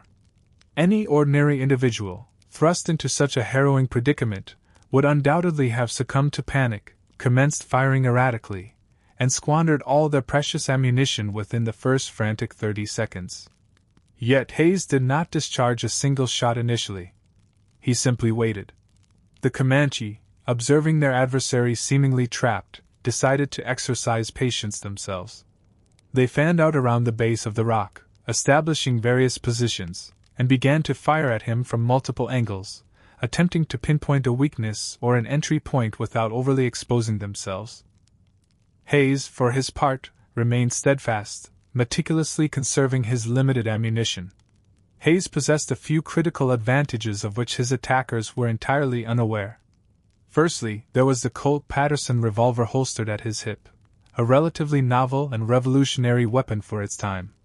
It could discharge 5 shots without needing a reload, offering significantly more firepower than the single-shot rifles most frontiersmen typically carried. Secondly, he carried a second Colt in his other holster, giving him a formidable 10 shots in total before the arduous process of reloading would be necessary. And thirdly, by all accounts, Jack Hayes was widely regarded as one of the most unerringly accurate marksmen in all of Texas. The tense standoff stretched on for grueling hours. Each time a warrior bravely attempted to rush his position, Hayes allowed them to draw near, dangerously close, in fact, before firing a single, solitary shot. Just once. Invariably that warrior would fall, prompting the others to cautiously withdraw. He never squandered precious bullets on distant, uncertain targets. He refused to panic as they approached, instead patiently waiting until he had an absolutely clear, undeniable shot, and then he took it. A Comanche chief, years later, recounted what his warriors had confided during that very battle. They simply could not fathom it. This solitary, seemingly insignificant man, barricaded within a rock crevice, was successfully holding off 30 of their finest. By all reasonable measures, he should have been slain 10 times over. Yet, with every renewed assault, another warrior tragically fell. They began to suspect that perhaps the powerful spirits of Enchanted Rock were actively protecting him, or that he possessed some potent medicine or spiritual power they simply could not overcome. The reality, however, was far more straightforward. Jack Hayes was simply extraordinarily adept at staying alive. Finally, after what must have seemed an eternity, Hayes heard the most beautiful sound imaginable, gunfire erupting from the direction of the surveying party. His companions had clearly heard the protracted skirmish, and were now rushing to his aid. The Comanche, realizing they were on the verge of being trapped between two converging forces, swiftly gathered their wounded and vanished into the rugged hill country. Hayes carefully descended from his granite refuge, undoubtedly on legs still trembling from the ordeal, though he would never confess as much, and reunited with his friends. The Comanche, however, never forgot him. Afterward they bestowed upon him a new name, Captain Yak, or Bravo Too Much. which roughly translates to too brave, or even stupidly brave, depending on the nuance of interpretation. Coming from the Comanche, a people who held valor above almost all other virtues, this was arguably the highest honor and compliment one could ever receive. Hayes went on to forge an entirely legendary career, distinguishing himself in the Mexican-American War, becoming the inaugural sheriff of San Francisco during the frenzied gold rush, amassing a significant fortune in California real estate, and ultimately passing away peacefully in 1883 at the age of 66. Despite his many accomplishments, that particular day at Enchanted Rock remained etched in his memory. Years afterward, he would still recount those harrowing hours spent wedged within the granite fissure, observing the warriors attempting to reach him, acutely aware that a single misstep would seal his fate in a most brutal manner. It was, he always maintained, the longest afternoon of his entire life. The Texas Rangers, the outfit to which Hayes belonged, represented an entirely novel concept on the burgeoning frontier. They were neither precisely soldiers nor traditional police officers. Rather, they functioned as a loosely organized, audacious band of men audacious enough to venture deep into Comanche territory and attempt to impose some semblance of order. The majority of Rangers were remarkably young, often teenagers or in their early 20s. They hailed from farms and small towns, drawn by the allure of adventure, the prospect of pay, or a combination of both. The mortality rate among them was utterly staggering. In certain years, nearly half the Rangers who rode out on patrol never returned. However, those who managed to survive long enough became exceptionally proficient. Truly exceptional. They mastered the art of shooting accurately from horseback, learned to track across unforgiving rocky terrain where conventional footprints were imperceptible, and developed the ability to read the land with the same intuitive understanding as the Comanche, discerning where ambushes might lie hidden and where precious water sources could be found. And they acquired yet another crucial skill. They learned to collaborate effectively with allies who possessed an intimate knowledge of the territory far surpassing their own. The Delaware were one such allied tribe. Originally natives of the East Coast, they had been incrementally displaced westward over generations, ultimately settling in Texas. Bearing their own historical grievances against the Comanche, they were more than willing to collaborate with the Rangers, serving as invaluable scouts and trackers. These Delaware scouts were truly extraordinary to behold. They possessed an uncanny ability to follow trails that appeared utterly invisible to others, could deduce from a mere broken twig how many hours had passed since someone's passage, and navigated flawlessly by the stars, the sun, and the most subtle shifts in vegetation, details that most white men would never even register. The Rangers who had the privilege of working alongside them developed a profound respect for their abilities. Not an abstract, theoretical admiration, but a deeply practical, "You saved my life, and I will never forget it," kind of deference that the harsh realities of the frontier absolutely demanded. Here is the fundamental truth about the frontier that I continually return to: survival in that unforgiving landscape wasn't solely about being physically tough, exceptionally skilled, or simply fortunate. It was fundamentally about profound self-awareness, understanding your own capabilities when faced with immense pressure, and implicitly trusting that knowledge when circumstances inevitably spiraled out of control. Hayes, for instance, trusted himself implicitly. That intrinsic self-reliance explains why he never succumbed to panic. It explains why he meticulously chose his shots rather than firing wildly. He had navigated enough desperate situations to fully grasp that a calm, clear mind was far more valuable than mere bravery. The same principle applied to Kit Carson, calmly lying in the dirt as a Mexican soldier idly smoked his cigarette nearby. And it was true for the desperate men on Mule Hill, driven to eat their own horses and squeeze what little moisture they could from mud. All of them had learned through brutal, first-hand experience that the absolute worst action one could take in a crisis was to exacerbate it through panic. Herman Lehman also acquired this vital wisdom. Not in an instant epiphany, but progressively, over the many years he spent living among the Comanche. By his late teens, Herman had already endured more perilous circumstances than most individuals encounter in an entire lifetime. He'd experienced raids that catastrophically failed, hunts that turned lethal, and terrifying encounters with rival tribes who sought his death for reasons entirely unrelated to him personally. But he had also absorbed the quieter, subtler aspects of survival: how to accurately forecast the weather by simply observing cloud formations, how to locate water in arid lands by keenly watching animal behavior, how to ignite a fire without matches, using only sticks, immense patience, and the correct type of tinder. The Comanche were undisputed masters of these arts. They had sustained themselves on the plains for generations, and every shred of this invaluable knowledge was meticulously passed down, from parent to child, uncle to nephew, elder to young warrior. This included techniques like tanning a hide so it remained pliable, preserving meat for extended journeys, and traversing territory without leaving easily discernible tracks. Herman absorbed it all with an eagerness born not of necessity, but of genuine desire. This accumulated knowledge felt profoundly important, immensely valuable, as if it fundamentally connected him to something ancient and far more profound than anything he had ever experienced back on that Texas farm. There's a particular detail from the Comanche way of life that I find quite beautiful. When a boy reached manhood, he would embark on a solitary journey into the wilderness for several days. Without food or water, he was left with only himself and the vast landscape, there to await a vision, a sacred message from the spirit world revealing his true destiny. This was by no means a casual undertaking. It was deadly serious.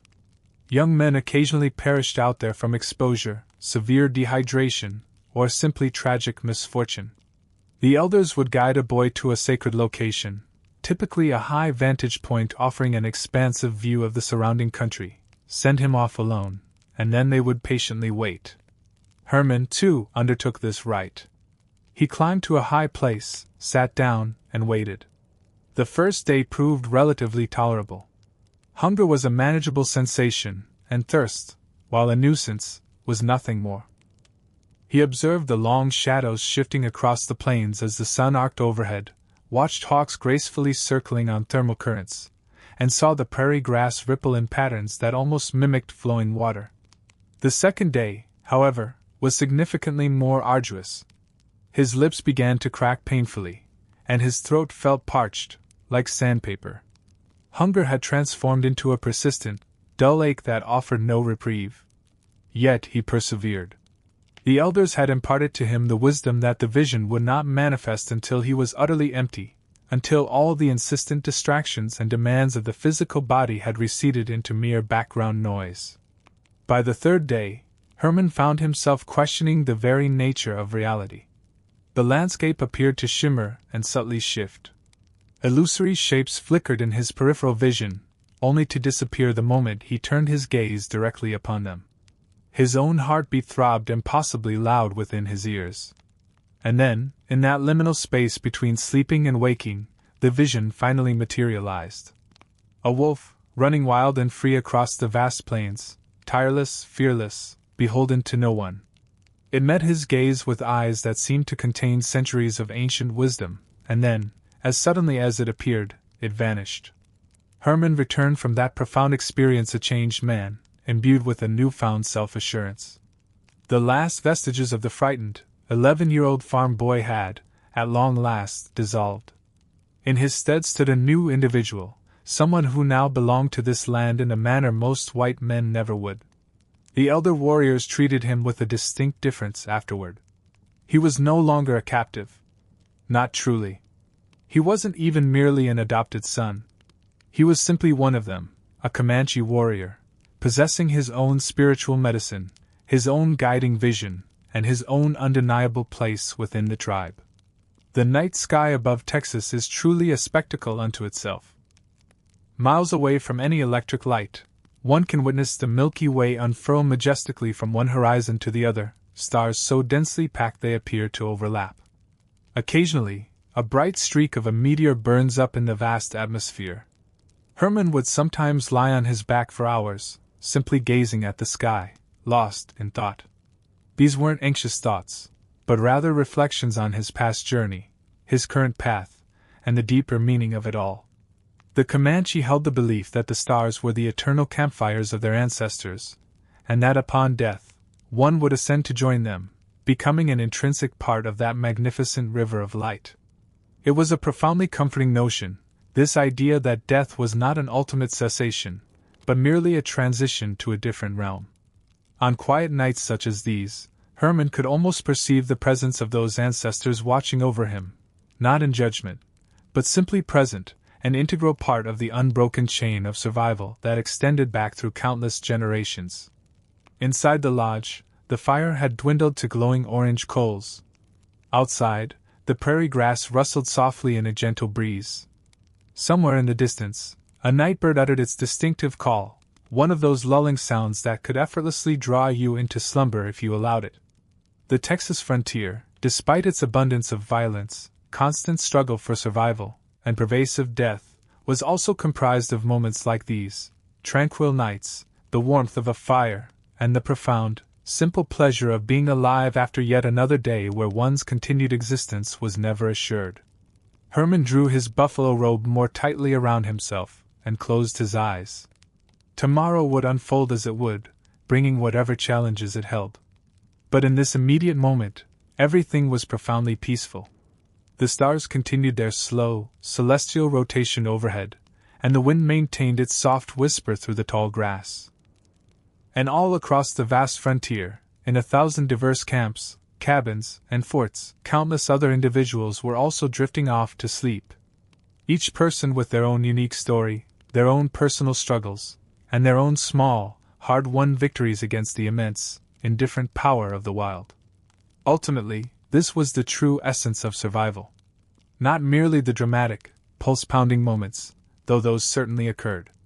Rather, it encompassed all the quiet interludes in between, the shared meals, the carefully tended fires, and the simple, fundamental human act of lying down at night, holding on to the fragile hope and trust that you would indeed awaken with the dawn. The coyotes had begun their nightly chorus now, their voices rising and falling in that peculiar harmony that some find mournful, while others perceive it as hauntingly beautiful. Herman had grown to deeply appreciate that sound. To him, it signified that the night itself was alive, and that he was an integral part of something far grander than his individual self. Sleep came readily when one was sufficiently exhausted. And on the frontier, everyone was perpetually, utterly exhausted enough. The frontier possessed an inherent quality of bringing together individuals who, under any other circumstances, would never have crossed paths. Men from entirely disparate worlds found themselves fighting shoulder to shoulder, their very survival contingent upon one another. Consider, for example, the Buffalo Soldiers.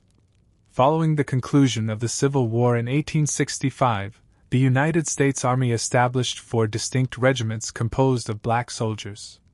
The majority of these men were formerly enslaved individuals. They had been granted their freedom, and now they were being dispatched westward to serve and fight on the demanding frontier. They faced the exact same perils as everyone else, the identical terrible conditions, the same grim prospects of meeting a brutal end in some isolated canyon or across the vast prairie. The moniker, Buffalo Soldier, likely originated from either the Cheyenne or the Comanche people, though various accounts exist regarding its exact derivation. Some narratives suggest it was due to their distinctive hair, which reminded the warriors of buffalo fur. Others contend it stemmed from the buffalo hide coats the army issued them to endure the harsh plains winters.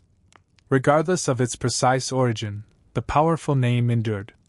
These men carried a profound weight of expectation, a point they understood implicitly, and their officers knew it too. And they proceeded to prove their mettle, time and again, in engagements that would have utterly shattered many other military units.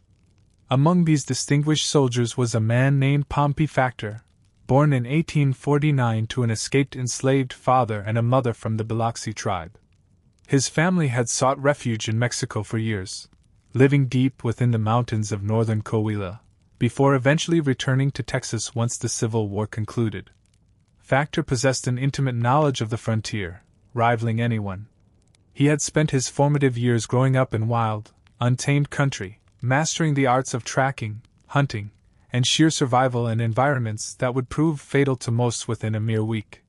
When he enlisted as a scout with the Buffalo Soldiers, he brought with him a repertoire of invaluable skills that the Army was in dire need of. It was September of 1874, in eastern Colorado. 6 men found themselves ensnared in precisely the kind of perilous situation the frontier seemed to specialize in, surrounded, vastly outgunned, and desperately far from any assistance. Factor was one of these men. Among them was also Billy Dixon, already renowned for an astonishing shot he had made at adobe walls just a few months prior. During that earlier engagement, he had utilized a borrowed rifle to strike a Comanche chief from a distance of nearly a mile, the bullet cleanly knocking the man from his horse.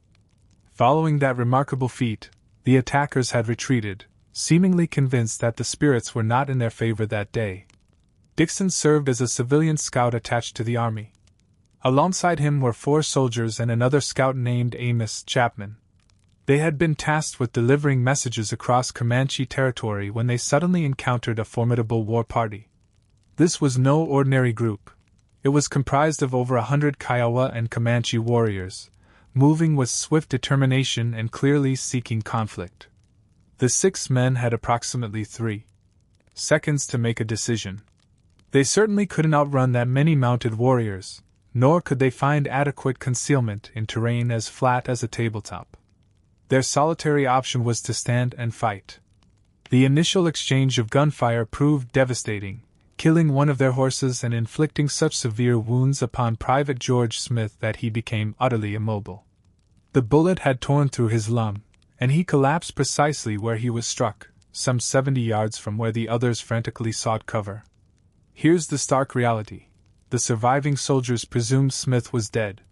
He lay motionless, and with over 100 warriors continuously circling, reaching him to confirm his state was an impossible, suicidal task. Thus, they were forced to leave him lying there in the unforgiving grass, their sole focus shifted to their own desperate survival.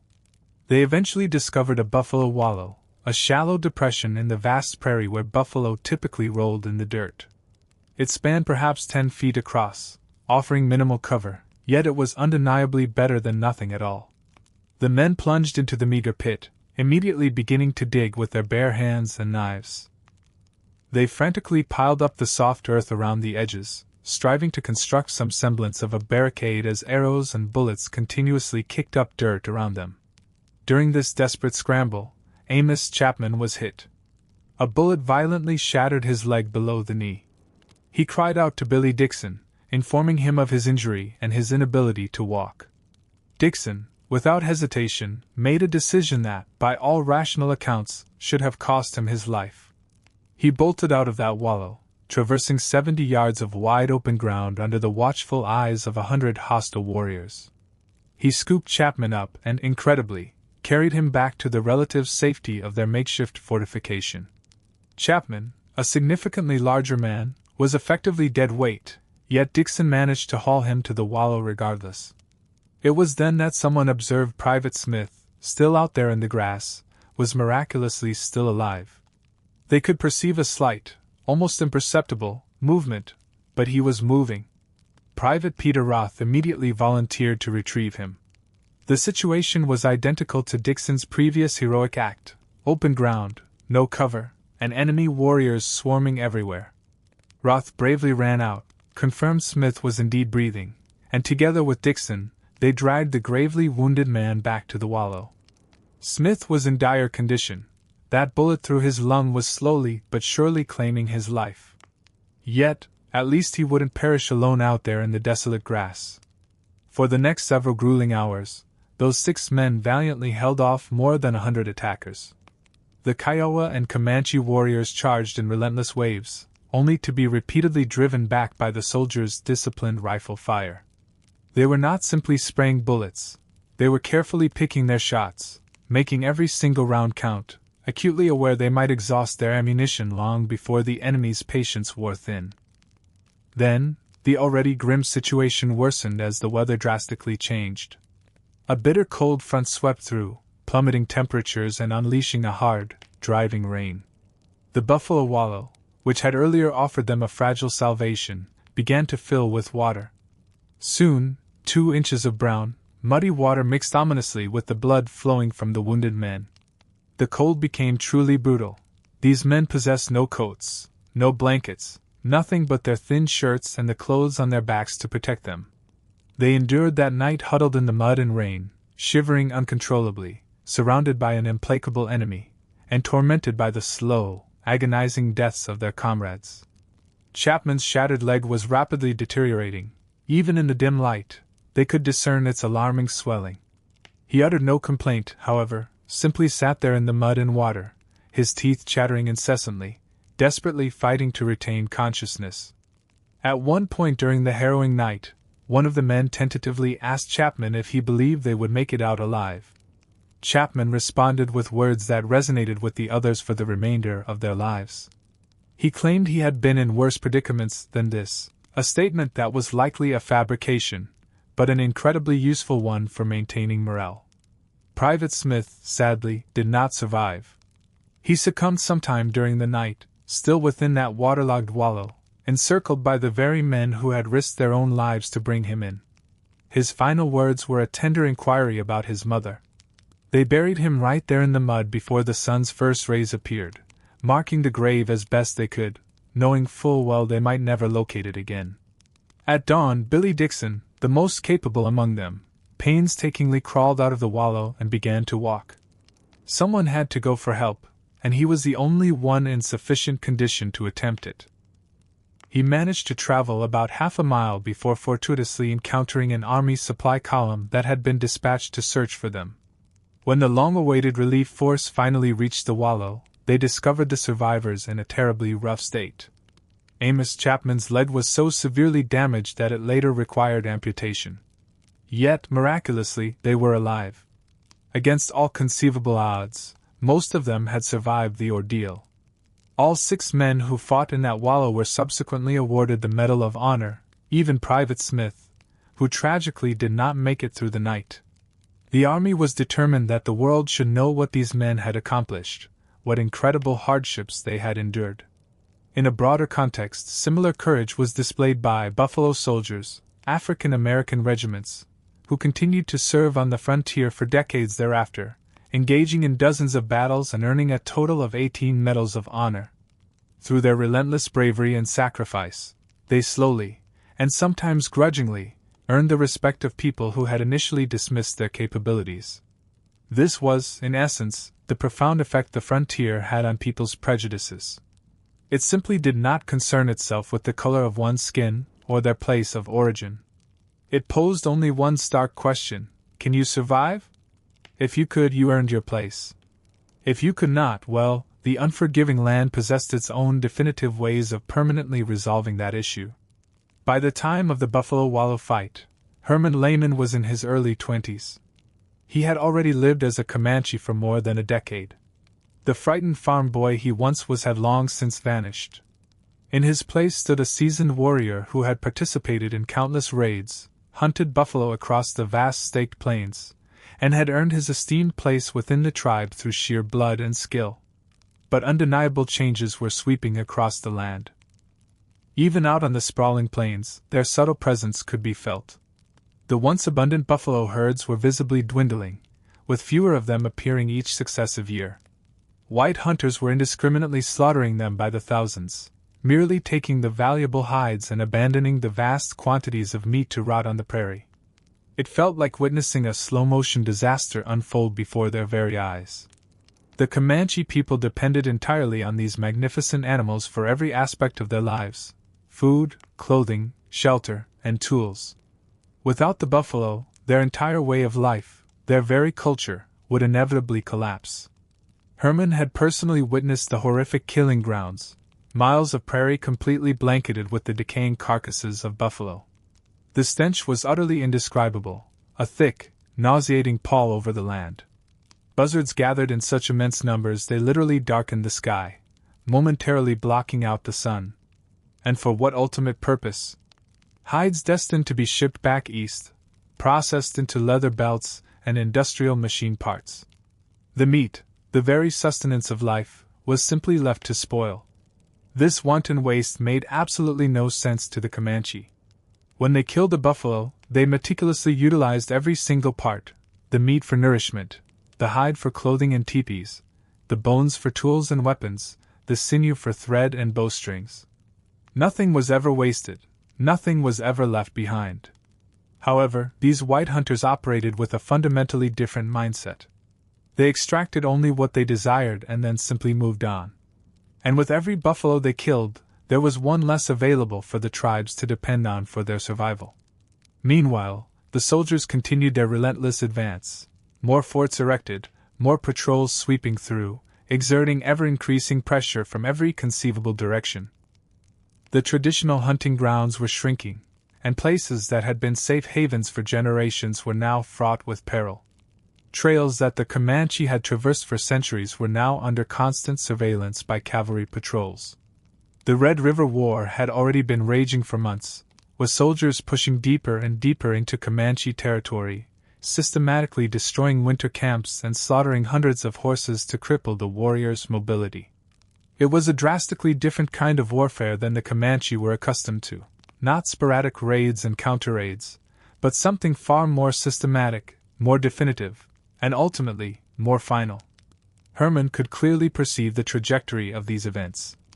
Even if no one dared voice it aloud, everyone intuitively understood.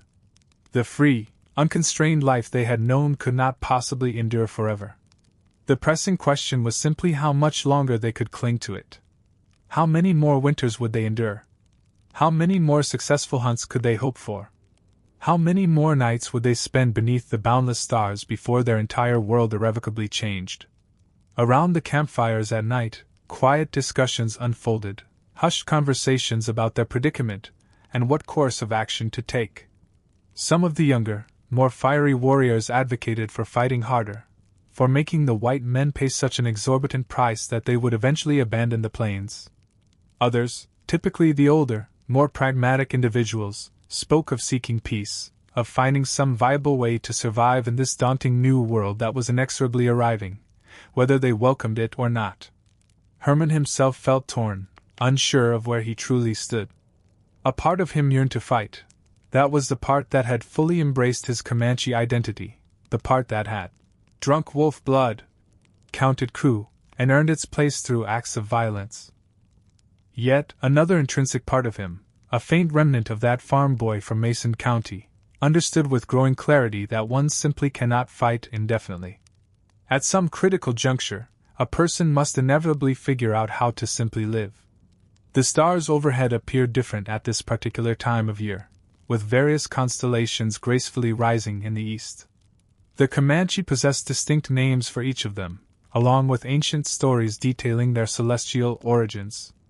Herman now knew these stories as intimately as any tale from his distant childhood, perhaps even better.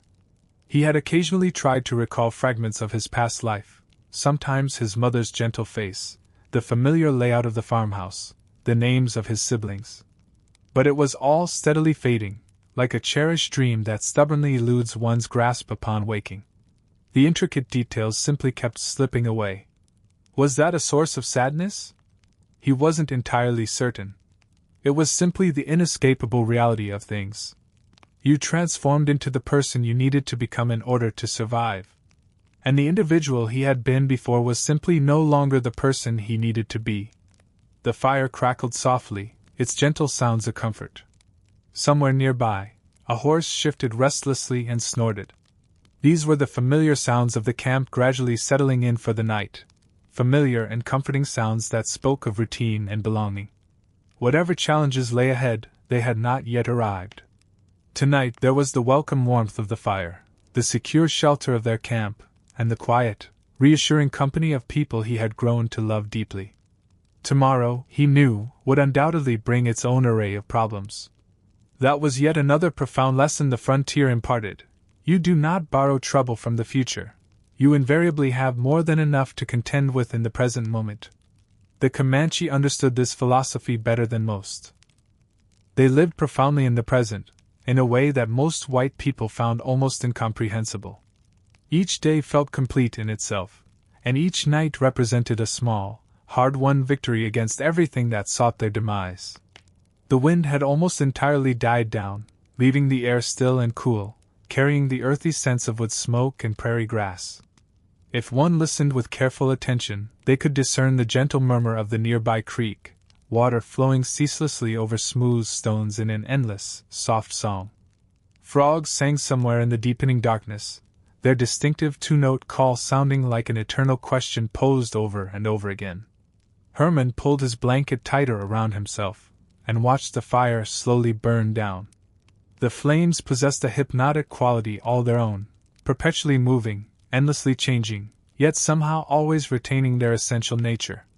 They were like the prairie itself, like life on the frontier. One could gaze upon the same stretch of grassland 100 times and perceive something subtly different each time: the precise angle of the light, the subtle direction of the wind, the particular shade of gold the grass assumed in autumn.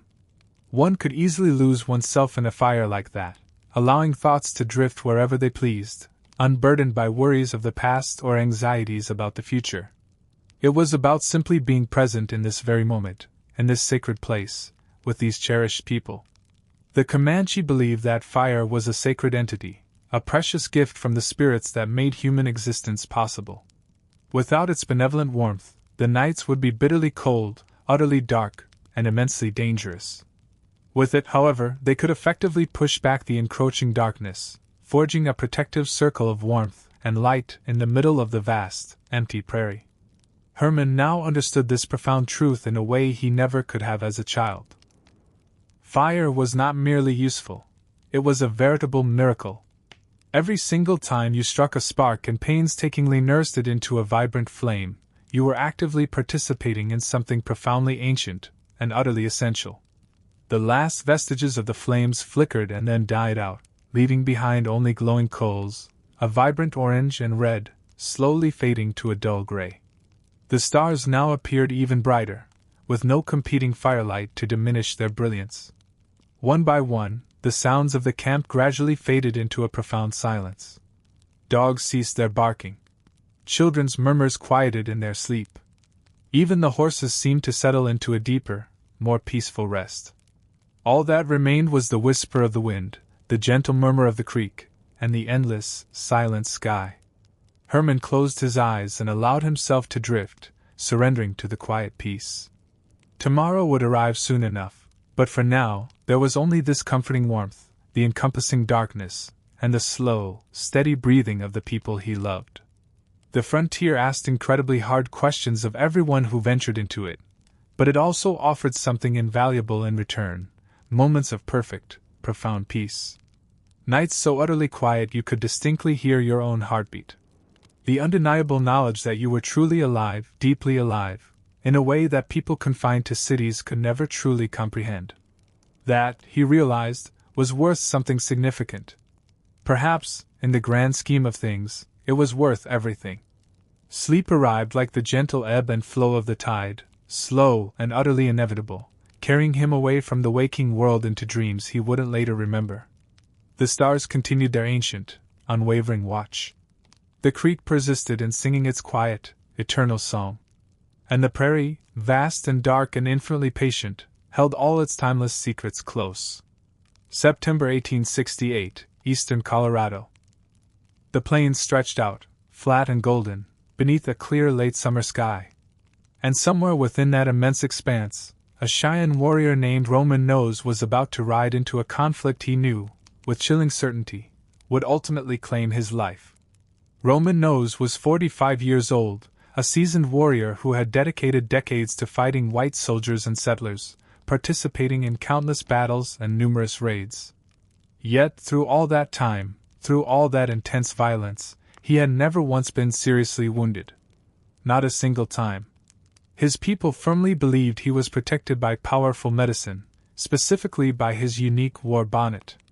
This was far from an ordinary headdress. It had been meticulously crafted for him by a revered Lakota holy man named White Bull, in a sacred ceremony that had taken several days to complete.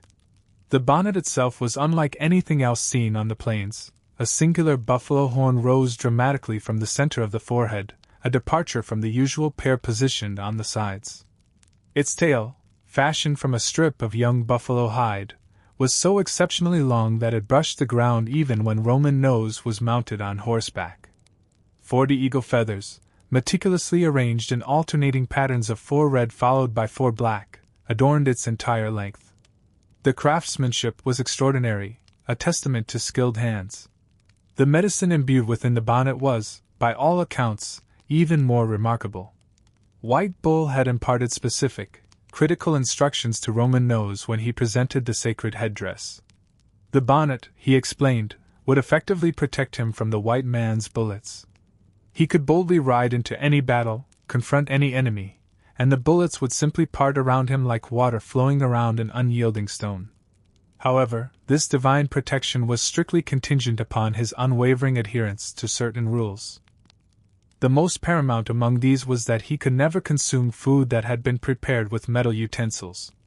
Iron, White Bull stressed, was the white man's medicine, and its touch would irrevocably nullify the sacred protection of the bonnet. For 8 long years, Roman Nose meticulously followed this crucial rule without a single failure. At tribal feasts, he would conscientiously inquire about the preparation methods of the food. On raids, he would only partake in what he knew with absolute certainty to be safe. 8 years of relentless fighting, 8 years of bullets whistling past him, swirling around him, yet somehow never finding their fatal mark.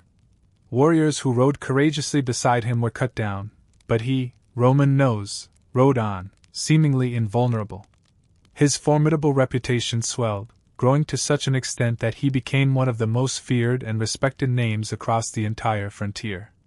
Then, on the fateful night of September 16th, everything went tragically wrong. Roman Nose was camped with a large, formidable war party composed of Cheyenne, Sioux, and Arapaho warriors.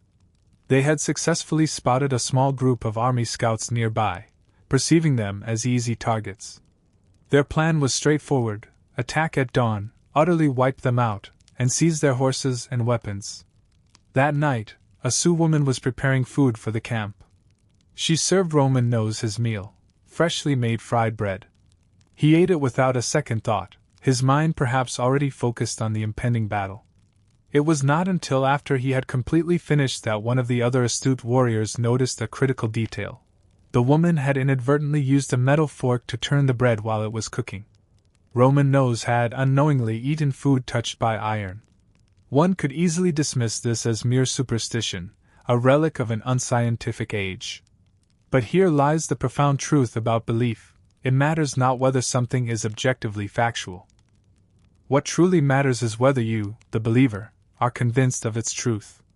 And Roman Nose absolutely, unequivocally believed that his powerful medicine was now irrevocably broken.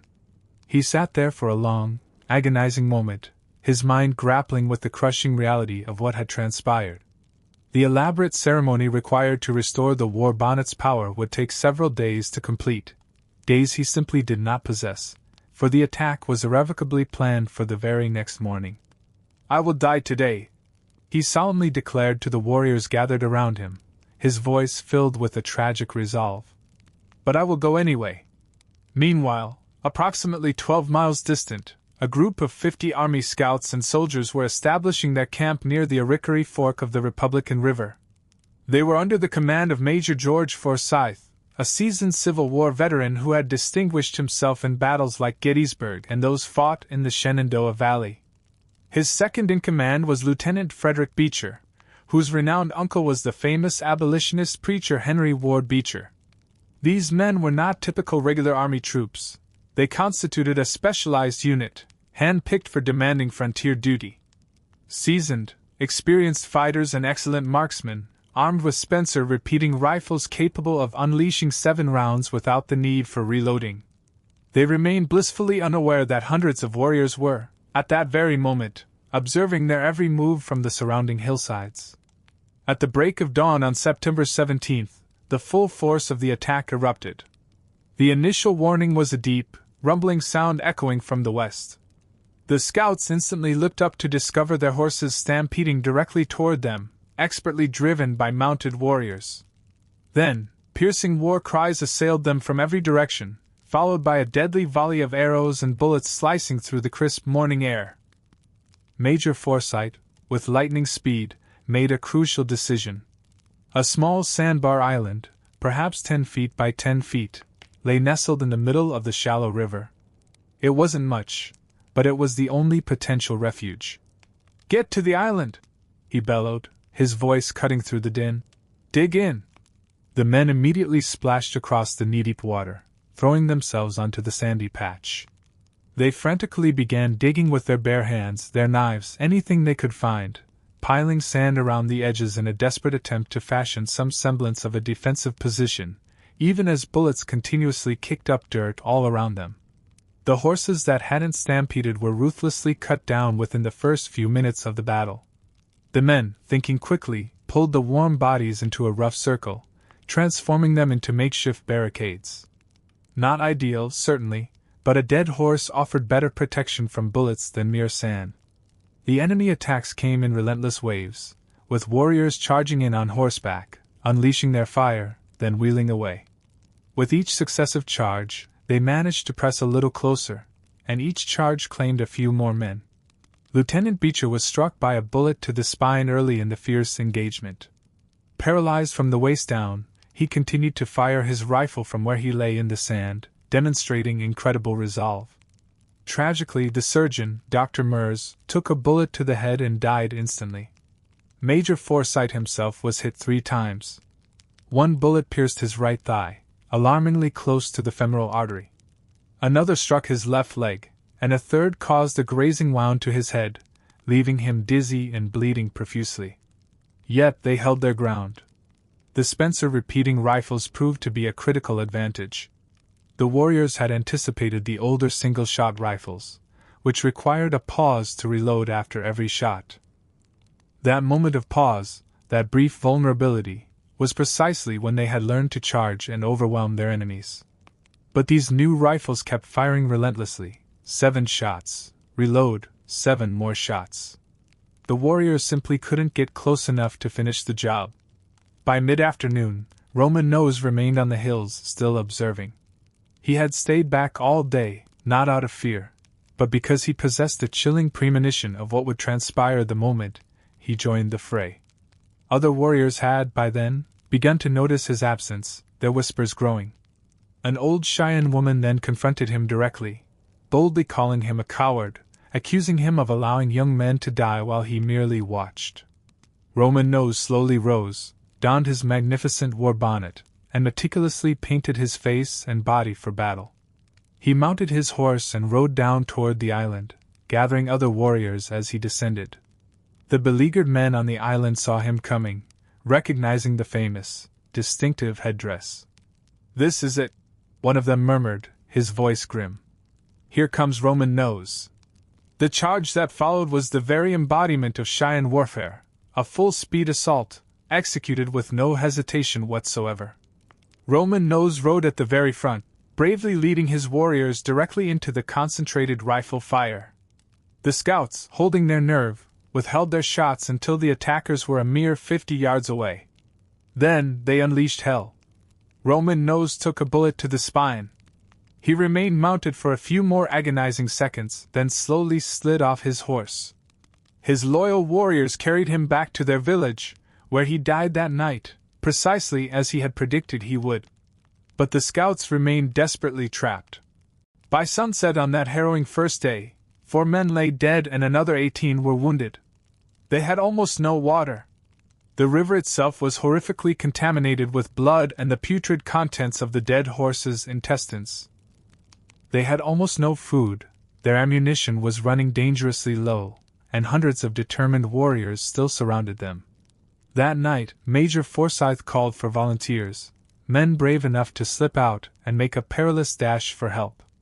Fort Wallace was a daunting 70 miles away, 70 miles of open prairie teeming with hostile warriors. 2 men stepped forward, a 19-year-old scout named Jack Stillwell and an old French-Canadian trapper named Pierre Trudeau. They departed after midnight, cunningly walking backward through the shallow water, hoping to confuse any trackers who might pursue them. The second day proved even more brutal than the first. More relentless attacks, more men wounded. The bodies of the dead horses began to bloat grotesquely and rot under the unforgiving sun. The stench became utterly indescribable. At some point that day, Lieutenant Beecher called out weakly from where he lay paralyzed in the sand. Major Forsyth crawled painstakingly over to him. "I have my death wound, General," Beecher whispered. I am shot in the side and dying. No, Beecher. No, Forsyth responded, his voice full of anguish. Yes, good night.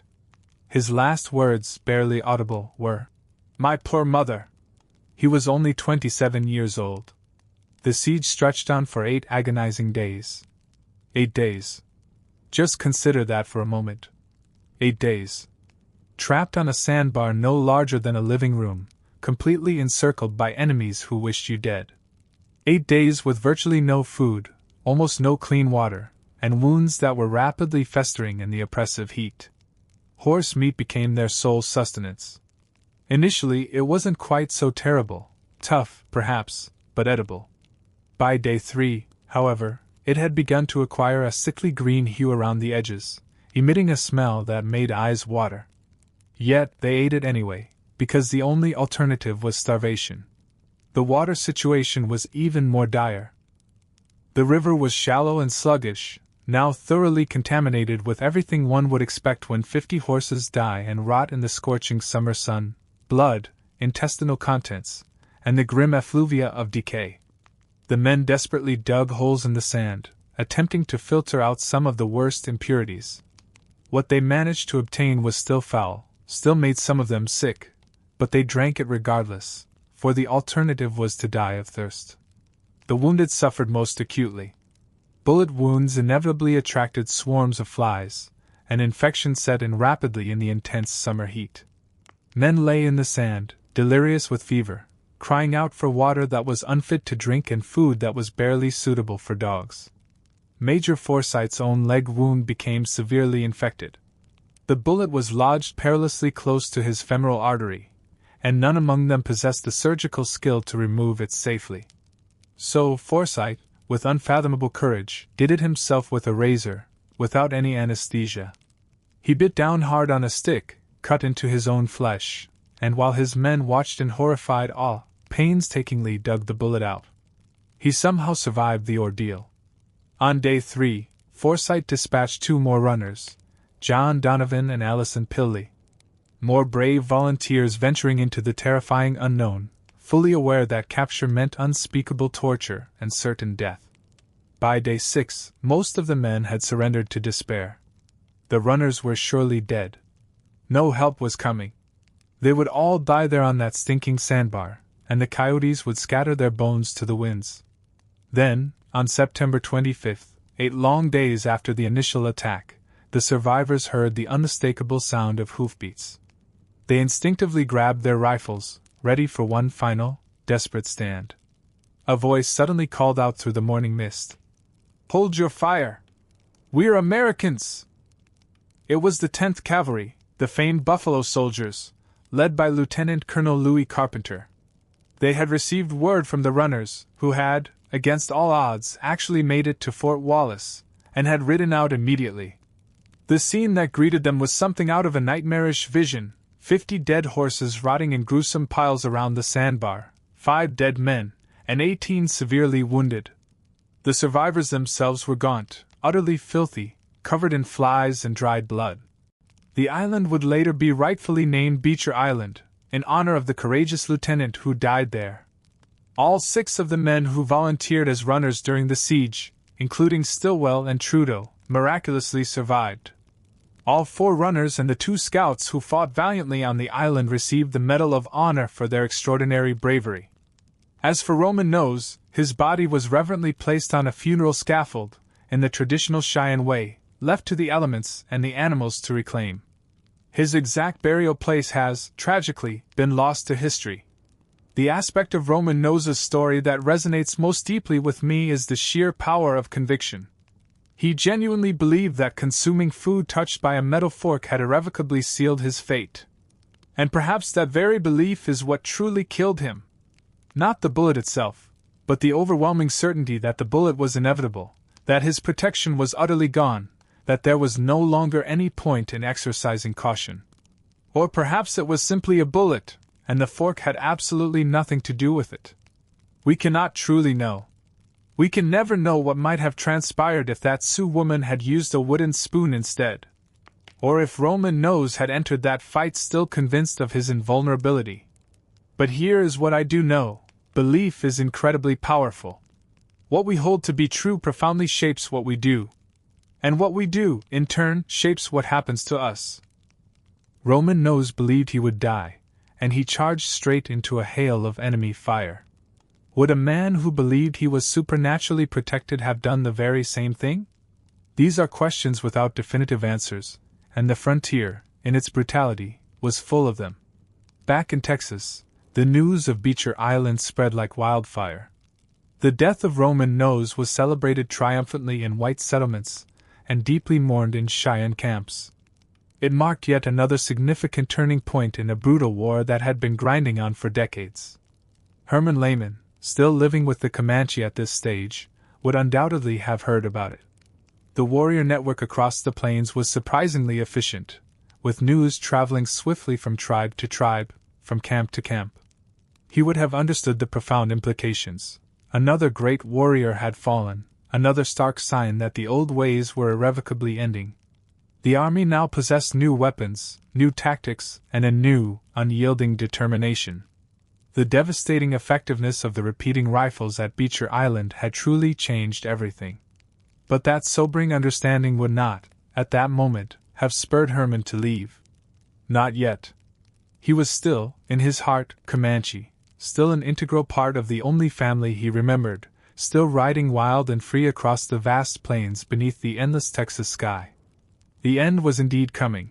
Everyone could sense its looming presence. But it hadn't fully arrived yet. And until it did, life continued its ancient rhythm. The hunts persisted. The raids, though fewer, continued. The fires still blazed warmly at night. And the old men still gathered to tell their timeless stories. And the children still played their games in the dust between the lodges. Herman was intrinsically part of that world, part of its rhythms, part of its dying light. He didn't yet know that he would live to witness its complete end, that he would watch the last free Comanche ride into Fort Sill and surrender, that he would eventually return to the white world and strive to forge a new life from the shattered pieces of his old one. All of that lay distant in the future. For now, there was only the present. The comforting warmth of the fire, the soft sounds of horses shifting in the deep darkness, the infinite stars spread overhead. The very same stars that Roman Nose had gazed upon on his last night alive. The same stars you can see tonight if you simply look up. The wind has finally died down now. The night is calm and profoundly quiet. Somewhere out there, coyotes are beginning their evening songs, that high, wavering sound that can seem either lonely or hauntingly beautiful, depending on one's mood. Perhaps a little of both. Your bed is warm. Your blankets are pulled up just right. The world outside your window is peaceful. And you are safe. And there is nothing you need to do right now except rest. Tomorrow will come on its own accord. The stories will still be here. The history will still matter. But for now, just allow yourself to drift. Let the images gently fade. Let the names and dates and battles become distant, like stars that are already gracefully setting below the horizon. Sleep is coming. You can feel it, that welcome heaviness in your limbs, that profound softness behind your eyes. Let it come. June 1875, Fort Sill, Oklahoma. Quanah Parker rode in with his band on a sweltering summer day, marking the arrival of the last free Comanche on the southern plains. They approached slowly, deliberately, their horses gaunt and weary from months of relentless running and hiding. There was no fanfare, no dramatics, just a long, somber line of tired people finally acknowledging what they had known in their hearts for a long time. It was over. Herman was with them, having been by their side for nearly 6 years, more than a third of his young life at that point. He sat on his horse, silently watching the fort grow larger with every step they took. The American flag snapped sharply in the wind, neat rows of buildings stood starkly against the landscape, and soldiers in their blue uniforms watched impassively from the walls. This, he realized, was his future now, whatever form that might take. The surrender itself unfolded in an almost anticlimactic fashion. They solemnly handed over their weapons. Their cherished horses were taken from them. They were assigned to designated camps on the reservation, given strict instructions on where they could go and, more importantly, where they absolutely could not. Rules upon rules. It was an entirely different kind of life, suffocating in its new restrictions. Quanah handled it with remarkable dignity.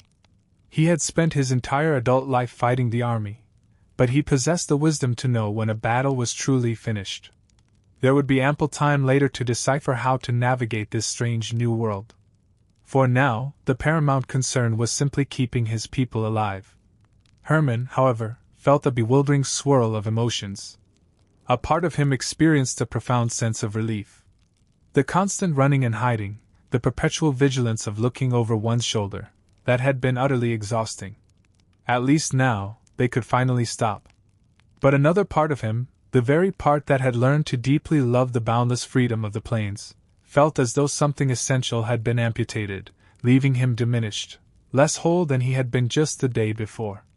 The initial weeks on the reservation proved strange and deeply disorienting. The Comanche had always moved fluidly with the seasons, following the migrations of the buffalo, going wherever the land itself beckoned them. Now they were expected to remain in one fixed place, to farm, to raise cattle, to live in confining houses instead of their traditional teepees. The government agents, some of them at least, were genuinely well-meaning. They sincerely believed they were helping, attempting to civilize the Indians, offering them a chance at a better life. They simply could not comprehend why people who had once known absolute freedom might not perceive confinement as an improvement. The rations they received were barely sufficient. Mostly beef, issued just once a week.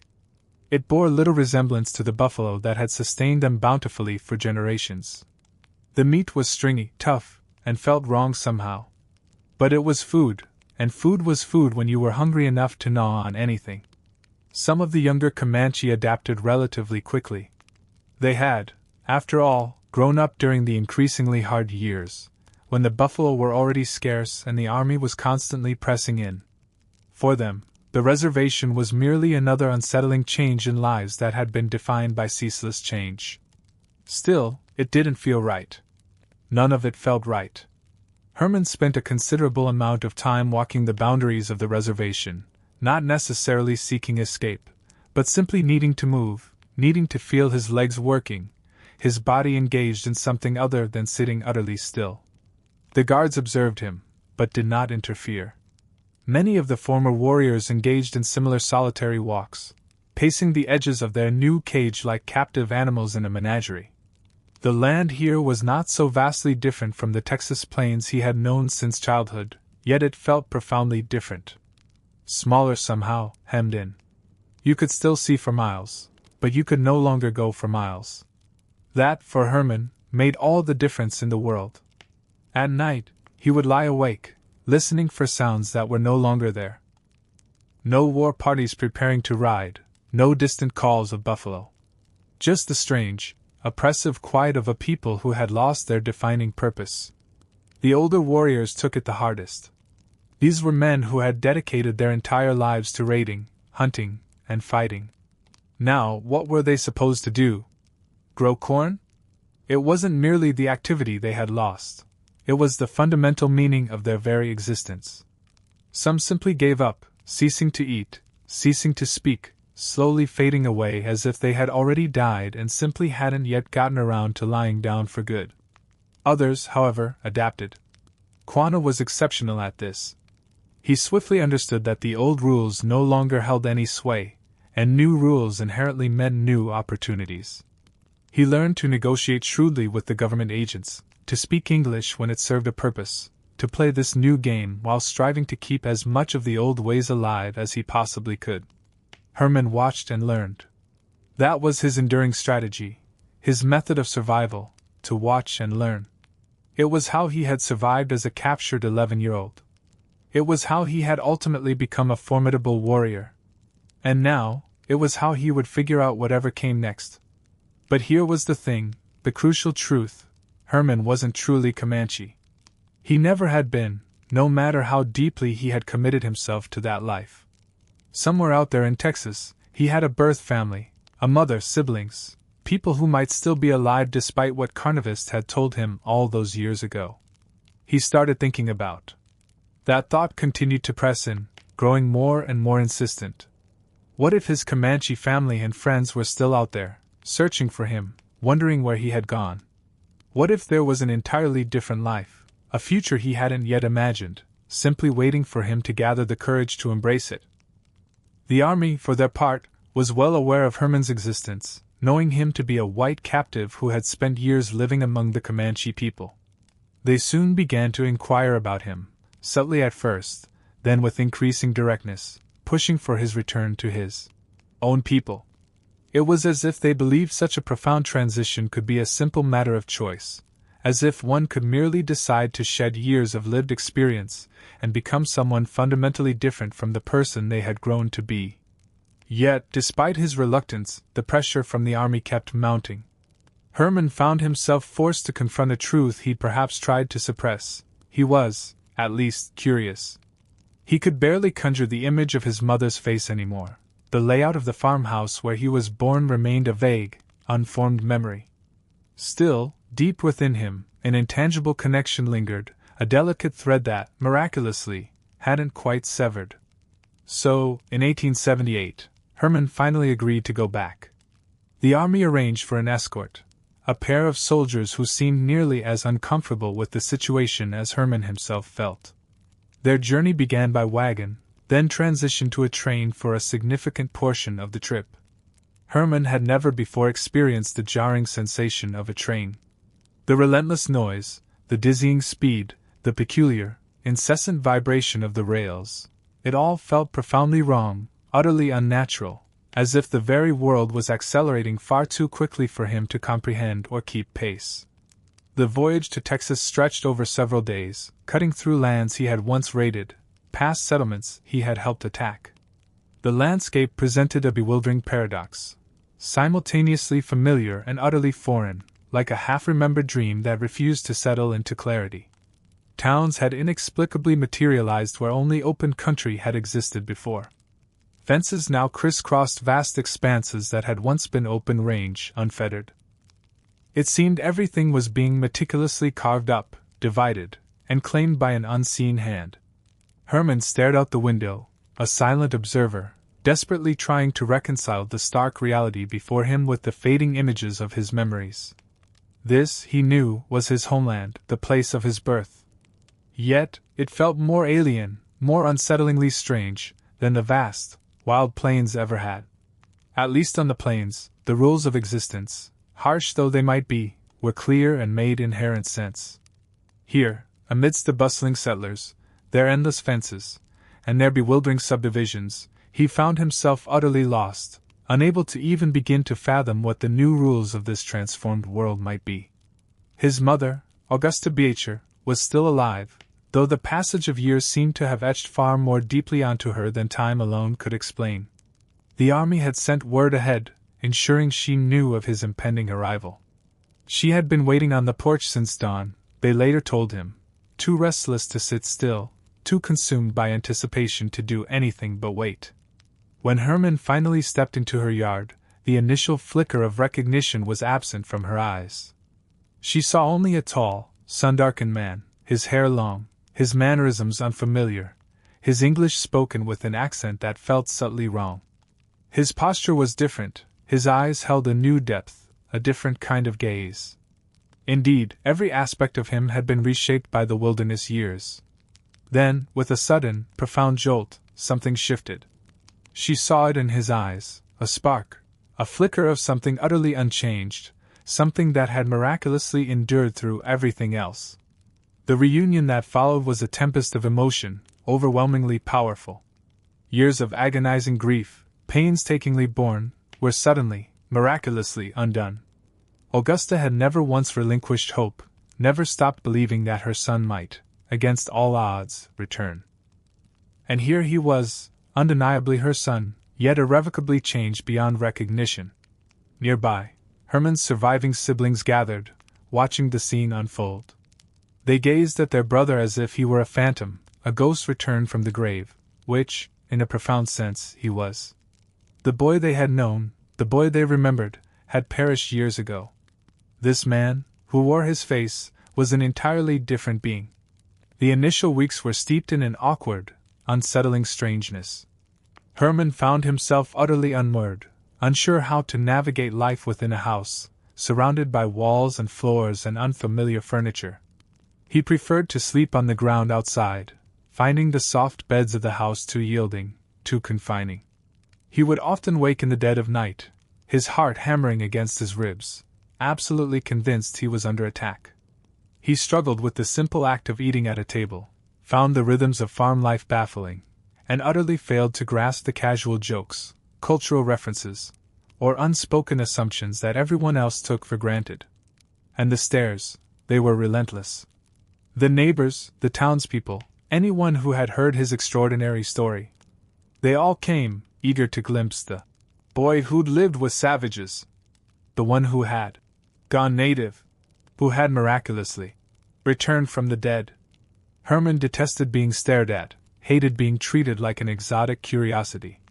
Yet, in a quiet corner of his mind, he understood. If their roles were reversed, he admitted, he would probably stare too. Slowly, agonizingly, he began the arduous process of adaptation once more. It was the same fundamental process he had endured as a child, only now in reverse. Learning new customs, adjusting to new expectations, striving to find a new way of existing in this changed world. He cut his hair, donned American clothes, and immersed himself in the relentless toil of farm life, striving to recall what it felt like to be Herman Lehman, the Texas boy, rather than the Comanche warrior he had become. But it didn't quite work. The transformation wasn't complete. One simply cannot erase years of a life lived, nor forget skills that have become so deeply ingrained in the body's memory they are now instinct. Occasionally, he would catch himself performing actions the Comanche way, small behaviors that caused a ripple of unease through his family. Sometimes, he would even dream in Comanche, waking disoriented and confused about his surroundings. Nevertheless, he persevered, trying for his mother's sake if for no other reason. She had waited for him for so long, held on to hope with such fierce tenacity. The very least he could do, he felt, was to try. The nights, however, remained the hardest. It was then that the echoes of his old life called to him with the most potent force.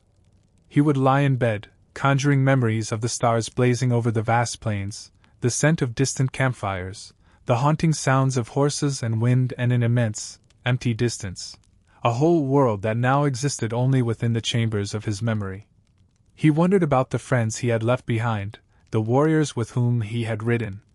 Quanah and the others, confined to the reservation, striving to forge new lives from the shattered fragments of their old ones. Were they, too, thinking of him, or had they, as necessity demanded when everything changes, already moved on? The Texas sky at night, he observed, was not so profoundly different from the Oklahoma sky or the Comanche sky. The same ancient stars, the same timeless moon, the same vast, encompassing darkness that, paradoxically, made one feel both utterly small and strangely safe at once.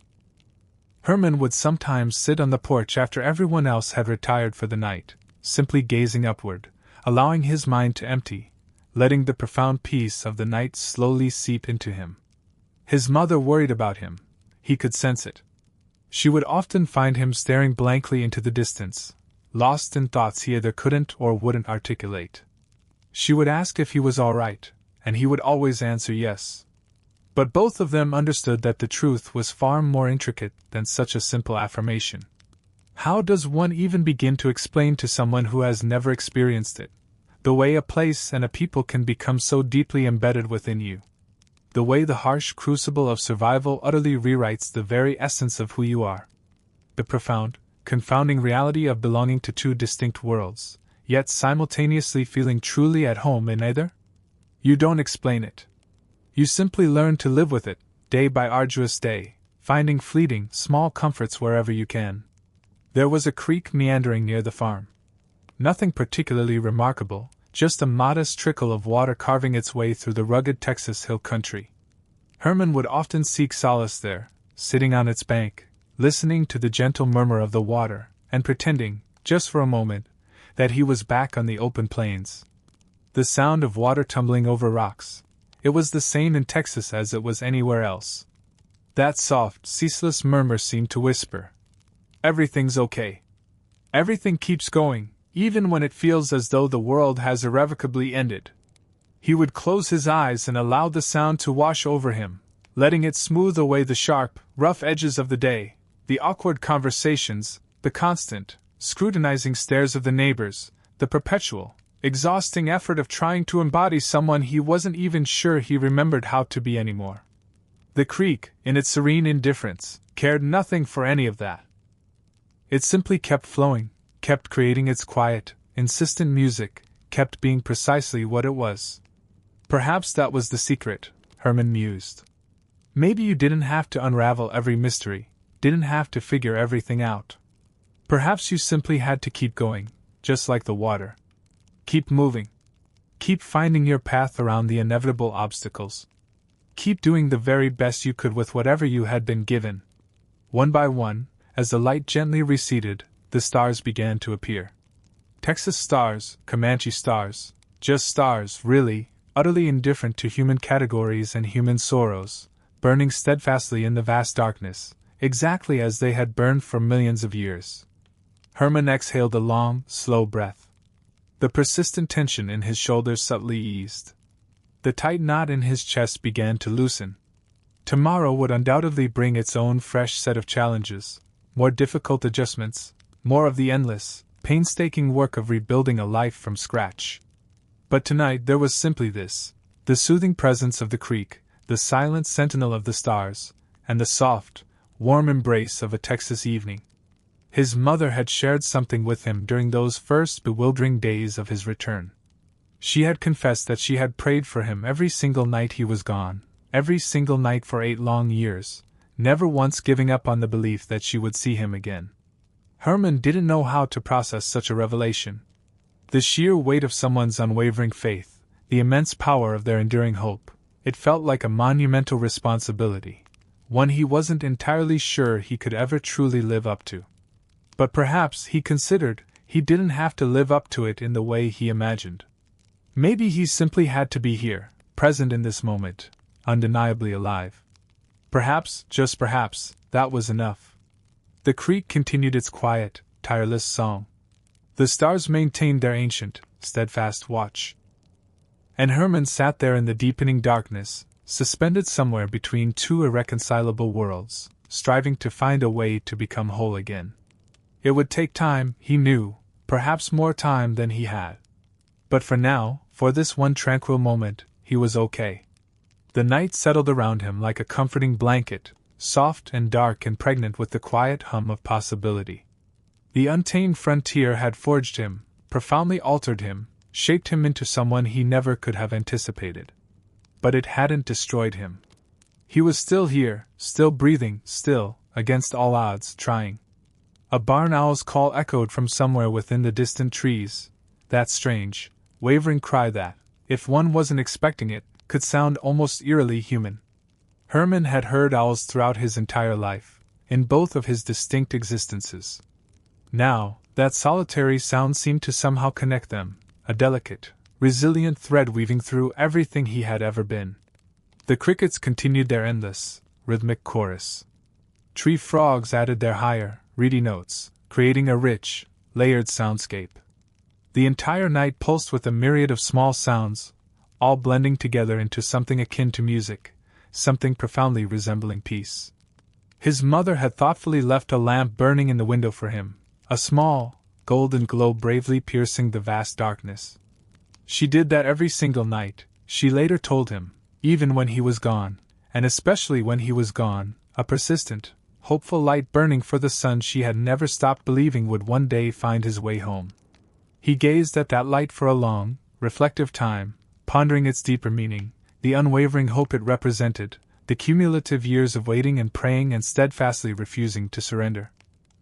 Perhaps, he mused, that was the true, enduring lesson of the frontier, not the gritty survival skills, nor the brutal fighting techniques, nor the hard-won knowledge of how to simply exist in wild country. Perhaps it was infinitely simpler than all that.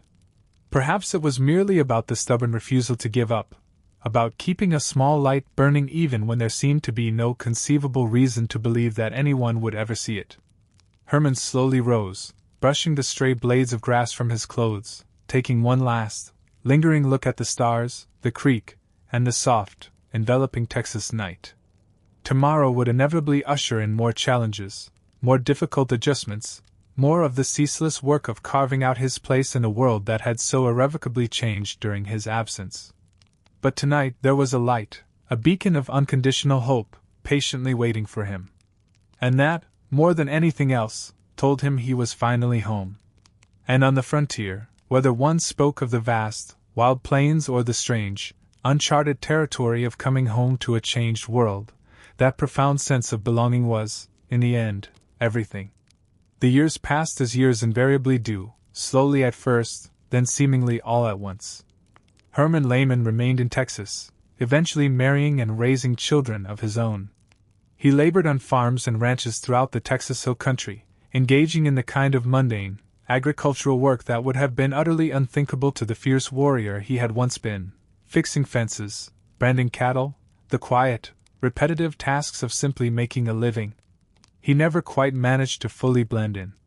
People could always sense something subtly different about him, the way he moved, the way his eyes instinctively tracked movement at the very edges of his vision, small habits that surfaced without him even noticing.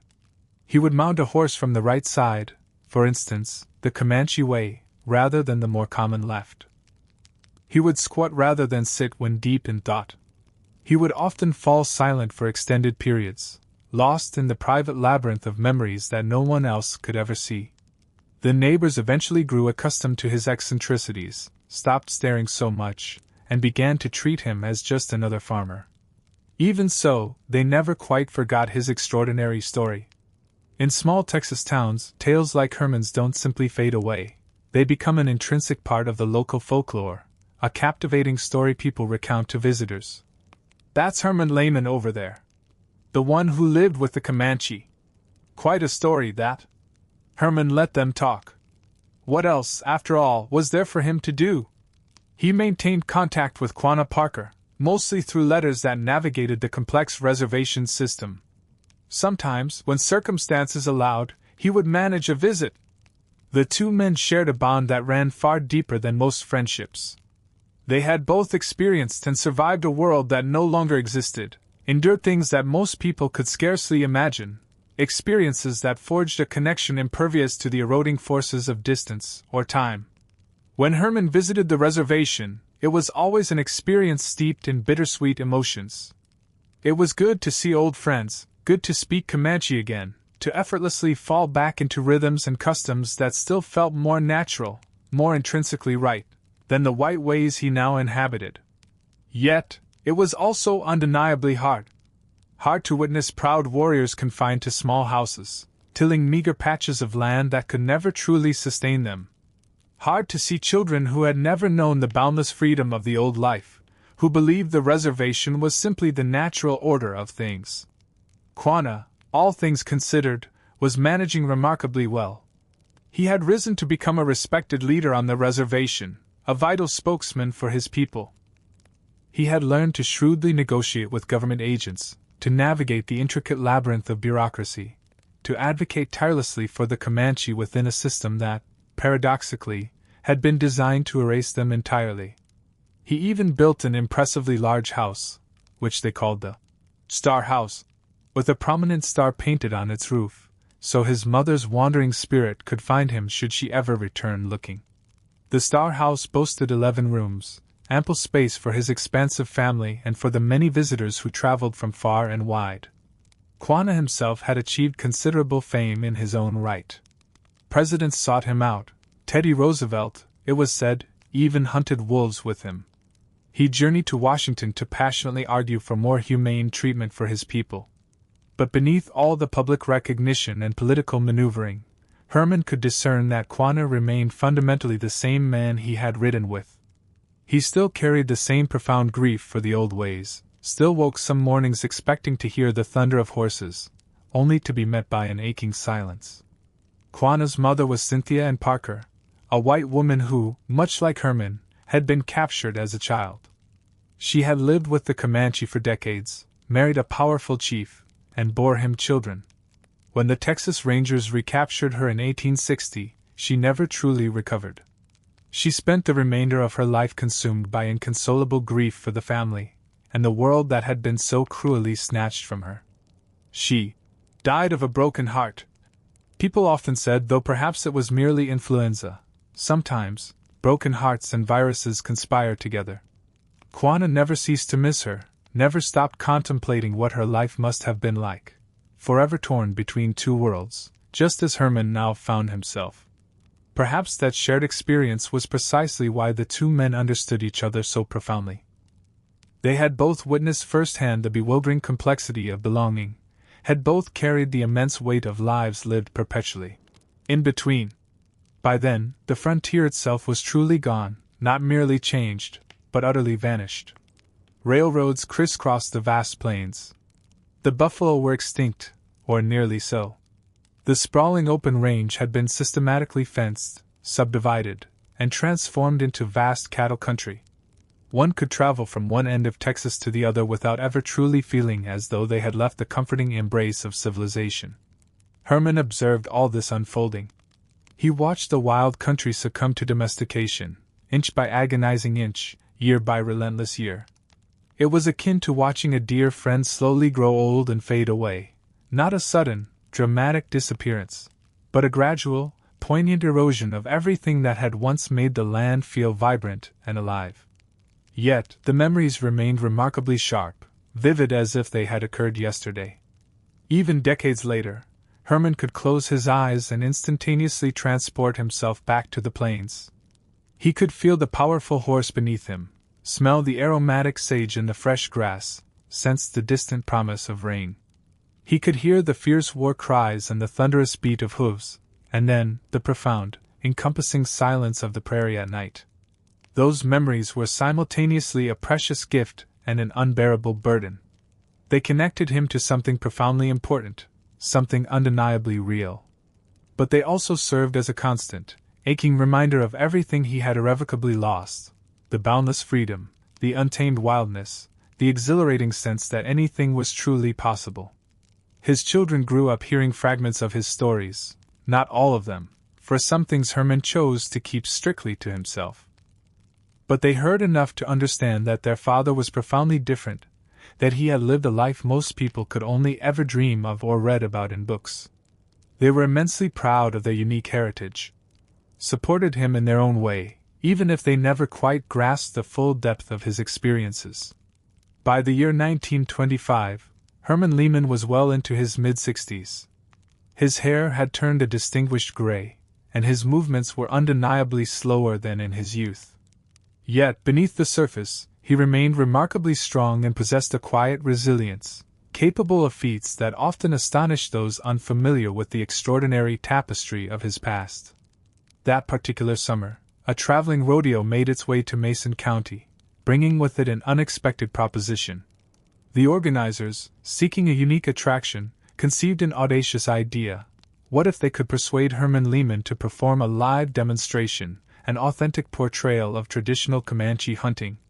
This, they believed, would serve as a powerful educational and historical spectacle, a vital link to a vanishing past that felt increasingly distant with each passing funeral. Herman deliberated the offer for a considerable time. A profound internal resistance stirred within him.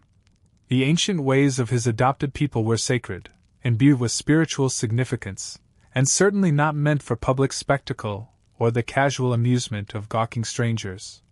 Yet, an equally compelling urge tugged at him, a desire for people to truly witness, and perhaps to grasp, even a fraction of what had been irrevocably lost, to comprehend the reality of his formative, other life on the plains. Ultimately, he agreed. He hadn't performed such a feat in years, not truly, perhaps even decades. Nevertheless, the knowledge was still there. He remembered precisely how. There are certain experiences, certain skills, that the body never relinquishes, no matter the passage of time. A muscle memory, far deeper and more intrinsic than conscious thought, preserved these essential movements. The day chosen for the demonstration was relentlessly hot, a typical August afternoon in central Texas, where the heat wasn't merely present but clung to you with the oppressive weight of a wet blanket. The rodeo grounds themselves were teeming, packed to capacity with a diverse crowd, families with excited children, weathered cowboys who had journeyed for miles from distant ranches, and curious onlookers from every corner of the county, all drawn by word of the unique spectacle. Even a scattering of newspaper reporters were present, their notebooks poised, ready to capture the unfolding event. Herman arrived dressed in buckskin, either his authentic old hunting attire or clothing meticulously crafted to replicate it. Crucially, he also wore a ceremonial headdress, adorned with a vibrant array of feathers, beads, and ribbons. This elaborate headpiece was not something he would have typically donned for an actual hunt, but he knew it was what the audience anticipated, an integral part of the show, fulfilling their preconceived notions of what a Comanche Indian should look like. Before mounting his horse, Herman paused, standing quietly for a profound moment. His eyes closed, he sought to reconnect with that primal place deep within himself where the spirit of the warrior, long dormant, still vividly resided. The clamor of the crowd began to recede, the oppressive heat of the afternoon likewise diminished. Indeed, everything faded into insignificance, save for the steady, insistent pulse of his own heart and the visceral memory of the wind sweeping across the vast, open plains. He then rode into the arena bareback, without a saddle or even a traditional bridle, guiding his horse solely with a simple halter and a looped rein, precisely the Comanche way. This traditional method allowed the rider to guide the horse with subtle shifts of their knees, body weight, and sheer intention, leaving both hands entirely free to wield weapons. A collective murmur rippled through the spectators. Many had never witnessed such a masterful and unconventional display of horsemanship. Into the center of the arena, they had released a yearling calf, perhaps weighing around 300 pounds, which stood bewildered, clearly disoriented by the overwhelming noise and the intense gaze of the crowd. The vast crowd fell into an expectant, almost reverent silence, waiting. Then Herman let out a piercing war cry. It wasn't merely for theatrical effect, it felt more like an involuntary reflex, an ancient muscle memory awakening. It was a sound that erupted from the deepest parts of his being, demanding to be released, a primal roar. With a decisive kick, he spurred his horse into a lightning-fast gallop, and the demonstration commenced. The entire sequence was over in a matter of seconds. He expertly rode alongside the running calf, swiftly released an arrow that found its mark in the animal's heart, then dismounted in one fluid motion. Without hesitation, he slit the calf's throat to drain the blood, expertly split open its belly, extracted the liver, and then, right there in the arena, consumed it raw. Blood smeared his hands and face, glistening and dripping from his chin, a stark, visceral image. A profound silence, mixed with an unsettling disquiet, fell over the crowd. Many didn't know how to react. A scattering of cheers erupted, while others appeared visibly sickened. The majority, however, simply stared, their minds struggling to comprehend the raw, brutal authenticity of what they had just witnessed. This aging, gray-haired man had moved with the untamed grace and efficiency of a hunter from a bygone era, an otherworldly figure transported from another century. Herman, for his part, seemed barely aware of the stunned crowd. His consciousness had transported him elsewhere, back to the expansive plains, back to the vivid reality of his other, earlier life. For those fleeting minutes, he had been young once more, wild and gloriously free. In the aftermath of the demonstration, people cautiously approached him, eager to speak, to shake his hand, and to ask a multitude of questions. He responded politely, yet his mind remained distantly engaged, still replaying the exhilaration of the hunt, still feeling the rush of wind, the incredible speed, and the ancient, profound thrill of the chase coursing through him. Later that night, back in the familiar comfort of his own home, Herman sat quietly on his porch, watching as the first stars began to pierce the darkening sky. They were the same stars he had observed his entire life, the very stars the Comanche had named, weaving intricate stories around their constellations. They were the eternal celestial guides that had led countless hunters, warriors, and travelers since the dawn of time. His thoughts drifted to all the people he had known, now departed, carnivists, the brave warriors with whom he had once ridden, and the beloved members of his adopted family on the vast plains. Quanah Parker, too, was still alive, but like Herman, he was growing old. Their generation, the last living link to a specific era, was slowly but surely fading. Soon, Herman realized there would be him, even if their understanding of his unique journey remained limited. By 1925, Herman had reached his mid-60s. His hair was streaked with gray, and his movements were undeniably slower than in his youth, yet he remained remarkably strong, still possessing a vigor and capability that often astonished those unfamiliar with his extraordinary past. That particular summer, the bustling excitement of a rodeo arrived in Mason County. The organizers, seeking a unique draw, conceived an intriguing idea. What if they could persuade Herman Lehman to perform a demonstration, offering the crowds a glimpse into the vanished art of Comanche hunting? Such an event, they reasoned, would be not only educational and historically rich but also a poignant connection to a past that was rapidly fading, mourned with each passing funeral. Herman deliberated for a considerable time. A part of him recoiled from the notion. The revered old ways of the Comanche were sacred traditions, not a spectacle to be paraded for the amusement of curious, gawking strangers. Yet another, perhaps stronger, impulse urged him to accept. He yearned for people to truly see, to grasp even a fraction, of what had been irrevocably lost, to understand the essence of his other, wilder life. Finally, he agreed. He hadn't performed such a feat in many years, indeed, decades had passed since he'd ridden and hunted in that ancient manner. But the knowledge remained. Some skills are etched so deeply within a person that they are never truly forgotten, regardless of the passage of time. His body, he knew, still held these memories, a muscle memory more profound and instinctive than conscious thought.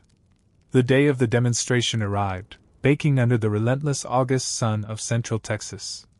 It was a heat that didn't just warm but rather enveloped you like a thick, wet blanket, oppressive and suffocating. Despite the sweltering conditions, the rodeo grounds were absolutely packed.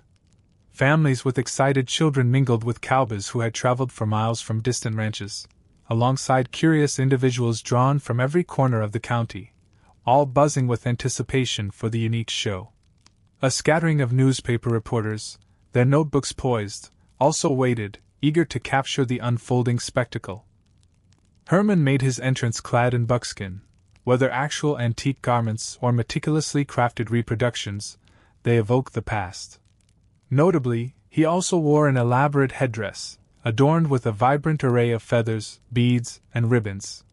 It was not, he knew, the practical attire he would have donned for an actual hunt on the plains, but it was precisely what the expectant crowd anticipated. It was an essential part of the show, a visual representation of their preconceived notions of what Indians looked like. Before he mounted his steed, Herman paused, standing quietly for a long moment with his eyes closed. He was reaching deep within himself, seeking that primal place where the warrior spirit, though dormant for years, still fiercely resided.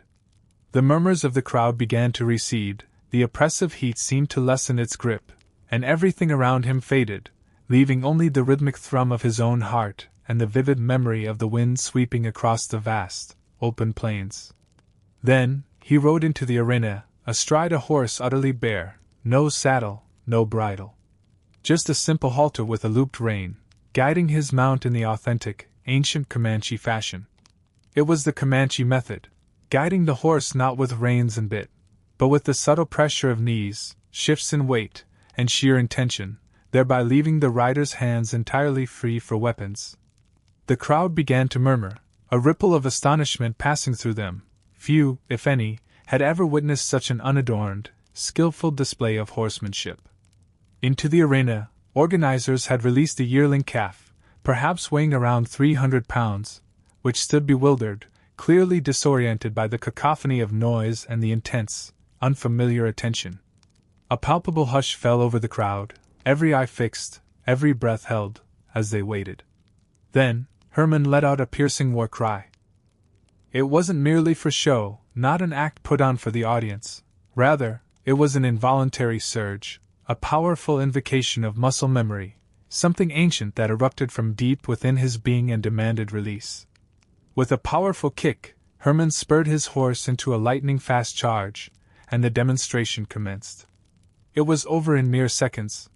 He swiftly rode the calf down, a blur of motion, then loosed an arrow that found its mark deep in the animal's heart. In one fluid, practiced motion, he dismounted, then promptly cut the calf's throat to ensure it bled out completely. He split open its belly, reached inside, pulled out the still warm liver, and without a moment's hesitation, ate it raw. All of this unfolded right there in the arena, with blood smeared on his hands, streaked across his face, and dripping visibly down his chin. The stunned crowd didn't know how to react. A smattering of people cheered, a few others looked visibly nauseated, but the vast majority simply stared, their minds struggling to process the raw, visceral spectacle they had just witnessed. This seemingly frail, gray-haired old man had moved with the primal ferocity of something born from another century, another world entirely. Herman, however, was barely cognizant of the crowd or their reactions. His consciousness had entirely transported him elsewhere, back to the expansive plains, back to the vivid reality of his other, long-lost life. For those intense, fleeting minutes he was young once more, wild again, and gloriously, utterly free. Following the abrupt conclusion of the demonstration, people cautiously approached him, eager to talk, shake his hand, and ask a flurry of questions. Herman responded politely enough, offering brief, courteous answers. Yet, his mind remained distant, still galloping across the phantom plains with the chase, still feeling the exhilarating rush of the wind, the incredible speed, and the ancient, undeniable thrill of the hunt. That night, back in the quiet sanctuary of his own home, Herman found himself seated on the porch, watching as the first stars pricked through the twilight sky. These were the same stars he had gazed upon his entire life, the same celestial guides the Comanche people had named and woven into their ancient stories, the very stars that had navigated countless hunters, warriors, and travelers since time immemorial. His thoughts drifted to all the people he had known, now long gone, carnivists, the brave warriors with whom he had once ridden, his cherished adopted family on the vast plains. Quanah, he knew, was still alive but also growing frail with age. Their generation, he realized, was steadily fading. Soon, there would be no one left who truly remembered the exhilarating freedom of that wild, untamed life. The night itself was warm and still, filled with the gentle chorus of crickets and the distant bark of a dog, the mundane, ordinary symphony of a Texas summer evening. So starkly different from the plains, yet, in some profound ways, also profoundly similar. Night sounds, life sounds, the enduring rhythm of a world that carried on as it always had. Herman's wife quietly emerged from the house and settled herself beside him. She didn't speak, simply sat there, offering her silent company in the gathering darkness. Over the years, she had come to understand him deeply, knowing that sometimes he needed this solitude, this quiet space for his mind to wander wherever it felt compelled to go. He reached over and gently took her hand, squeezing it softly. This, he recognized, was his life now. This comfortable house, this familiar porch, this steadfast woman, the children sleeping soundly inside, the farm that would demand his tending come morning, these were ordinary things, small things, perhaps, but precious beyond measure in their own quiet way. The frontier had bestowed so much upon him, raw strength, invaluable skills, and stories that would undoubtedly echo long after he was gone. Yet, it had also taken its toll, claiming years of his childhood, his innocence, his very certainty about who he was and where he belonged. Perhaps that was the inevitable trade-off of such a life. You cannot survive something so transformative without being fundamentally changed by it. One cannot pass through fire without bearing its indelible marks. The question, then, wasn't whether you would emerge different, but rather what you chose to do with that profound difference. Herman had done his absolute best. He wasn't always sure if it was truly enough, but he had tried, with every fiber of his being. Every single day, he strived to be a good husband, a good father, a good neighbor, to painstakingly build something truly worth having from the scattered pieces salvaged from his wild, untamed years. The stars tonight were remarkably bright, unobscured by the moon, granting them the entire expanse of the heavens. That magnificent river of light, the Milky Way, stretched from one horizon to the other. The campfires of the ancestors, the Comanche had called it, believing it to be the spirits of all those who had come before, watching over all those still living below. Herman deeply hoped that ancient wisdom was true. He hoped that his friends, his fallen comrades, were indeed up there somewhere, riding the endless celestial plains just as they had once ridden the earthly ones. Free again, wild again, exactly as they had been before everything in their world had irrevocably changed. His eyes were growing heavy now, weighted by the day's profound experiences.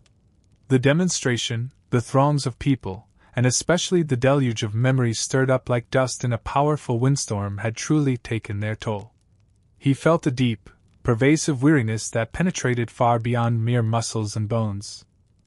His wife gave his hand a gentle tug, a silent signal that it was time for bed. Tomorrow, she knew, would arrive early, just as it always did, bringing with it the familiar demands of work to be done, chores that needed tending, the ceaseless, comforting rhythm of farm life. Herman slowly rose to his feet, casting one final, lingering gaze at the multitude of stars above.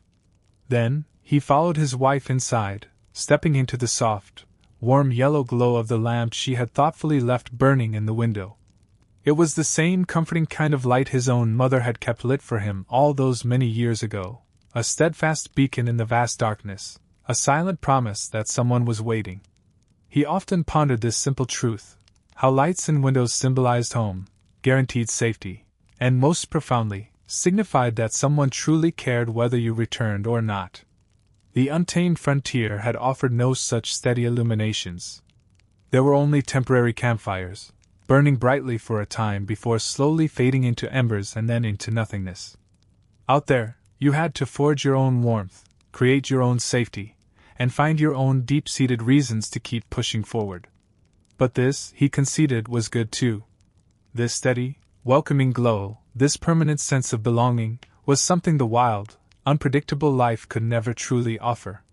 Herman climbed into bed beside his wife, feeling the mattress softly give and settle under his familiar weight. If he were being entirely honest with himself, it was still not quite as comfortable as sleeping directly on the earth, the way he had for so many years. Yet, he had grown accustomed to it. It was a testament, he mused, to human nature. Given sufficient time, one truly can adapt to almost anything. The old house creaked and softly settled around them, its aged wooden frame finding its unique nighttime voice. Outside, a lone owl hooted once, its call echoing briefly before silence reclaimed the air. The crickets, however, maintained their tireless chorus, a steady, unchanging rhythm against the darkness. Sleep, these days, arrived far more easily than it once had. The restless, untamed energy of his youth had long since mellowed, fading into something calmer, more patiently accepting. He no longer battled the encroaching darkness. Instead, he simply allowed it to come, letting it envelop him like a familiar, comforting blanket. Sometimes, his mind would drift to all the countless nights he had survived, all the times he had lain down on the open plains, never knowing if he would awaken to the brutal reality of a raid in those terrifying first days after his capture. Each morning back then had been a small, precious miracle. Every sunrise irrefutable proof that he was still, and probably here. Now sunrise was simply sunrise, predictable, expected, an integral part of the ordinary rhythm of ordinary days. And when he truly considered it, that predictability was its own profound kind of miracle, the newfound luxury of taking tomorrow completely for granted. His wife's breathing beside him deepened and slowed, becoming even and profoundly peaceful, the unmistakable sound of someone utterly at rest. She had been incredibly patient with him throughout all their years together, having learned to navigate his long silences, his moments of strangeness, and those difficult nights when the relentless past pressed in too close for comfort. Not every woman would have stayed, but she had. Herman closed his eyes and allowed himself to gently drift, letting go of all conscious thought, no longer worrying about the arrival of tomorrow. He floated in that warm, comforting space between waking and dreaming, that gentle, liminal borderland where all edges soften and blur. The very last thing he was aware of was the wind, a soft, steady murmur outside the window, rustling through the tall grass exactly as it had rustled through grass for countless thousands of years. It seemed to whisper ancient secrets to anyone patient enough to listen, carrying sounds that might have come from far away, or perhaps from long, long ago. In that drowsy, fading space, the distinction no longer seemed to matter much. Then, even that awareness of the wind faded away, and there was only rest. A rest that was deep and dreamless and utterly complete. The kind of profound rest he knew that one earns by living fully, by surviving whatever trials needed surviving, and by ultimately finding your way home, wherever that home finally turned out to be. Outside, the myriad stars wheeled slowly overhead, following their ancient, silent path. The wind continued its soft, eternal whispering. The world, utterly indifferent to human striving, kept on turning. And Herman Lehmann, at long last, slept the profound, untroubled sleep of a man who, after so many turbulent years, had finally found his hard-earned peace. Herman Lehmann passed away in 1932. He was 72 years old when he died peacefully in his own bed, within his own house, surrounded by the quiet comfort of his family.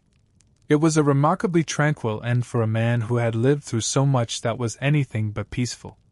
They laid him to rest in a small, unassuming cemetery in Loyal Valley, Texas, not far from the very spot where he had been captured all those harrowing years ago. The land around looked undeniably different now, fences crisscrossed everywhere, new roads carved through the terrain, and power lines stretched across the horizon. Yet the rolling hills remained the same ancient hills, and the expansive sky above was still the same eternal sky. Some fundamental things, it seemed, truly did not change, no matter how much time flowed onward. A few months prior to his passing, an intriguing event unfolded. A package, wrapped and addressed, arrived in the mail. Inside, nestled carefully, was a small, exquisitely crafted golden spoon, its handle bearing a precise inscription. Buffalo Hump Jr. Buffalo Hump had been one of the most legendary and feared Comanche war chiefs of his era on the Texas frontier. He had orchestrated devastating raids that struck terror into the hearts of settlers from the outskirts of San Antonio all the way to the distant Gulf Coast. In 1840, he had famously led the Great Raid of Texas, a sweeping, destructive campaign through Victoria and Linville, reaching the very shores of the Gulf of Mexico before the Texans could effectively organize any meaningful response. Hundreds of his warriors had moved with the relentless force of a storm across the landscape. Yet Buffalo Hump was also a dedicated father, a revered leader, and a man who deeply cared for his people and their future. By the end of his life, he had come to the profound understanding that the ancient ways could no longer endure. He was the one who ultimately forged peace with the encroaching government, recognizing that further resistance had become tragically futile.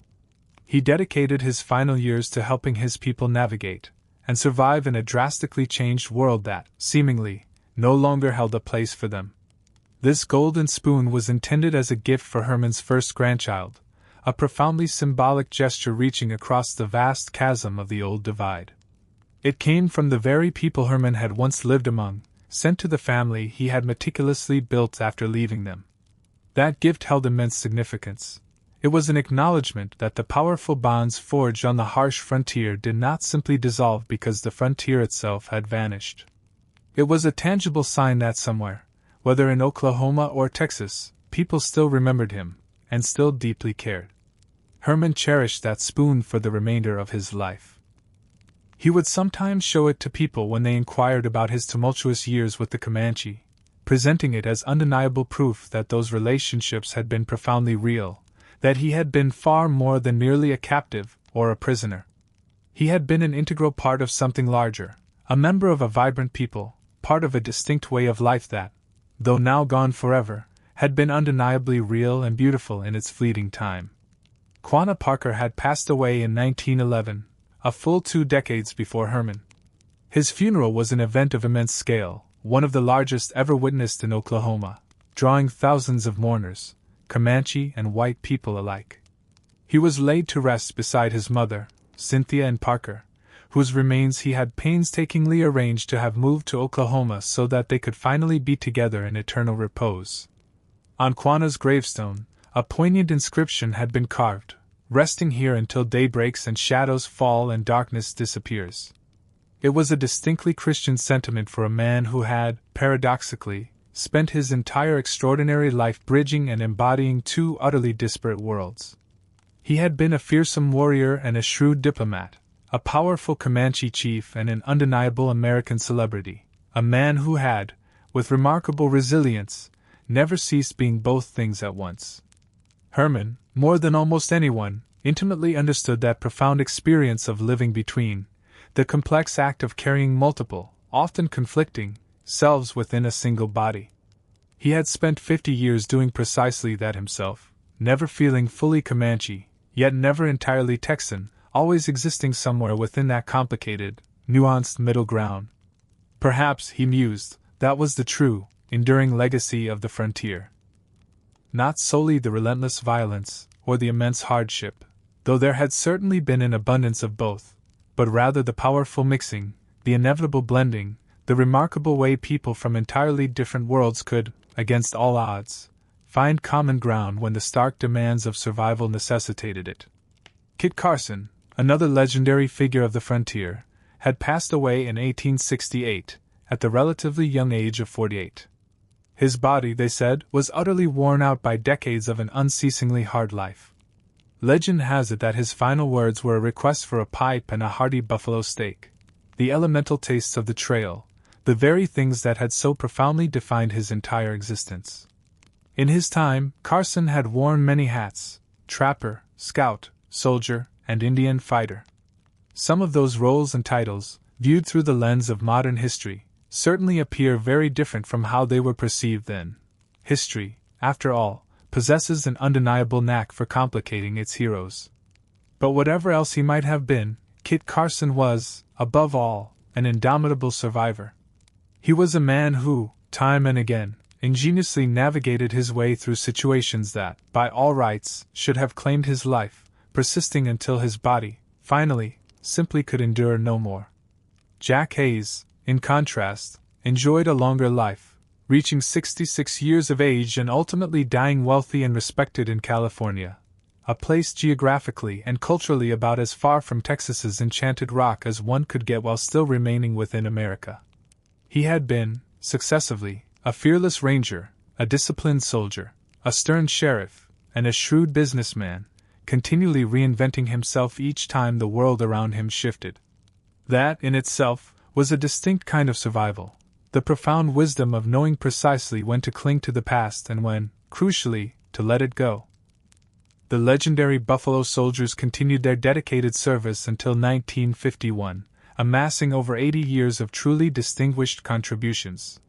They bravely fought in the Indian Wars, the Spanish-American War, and both World Wars, collectively earning dozens of medals of honor.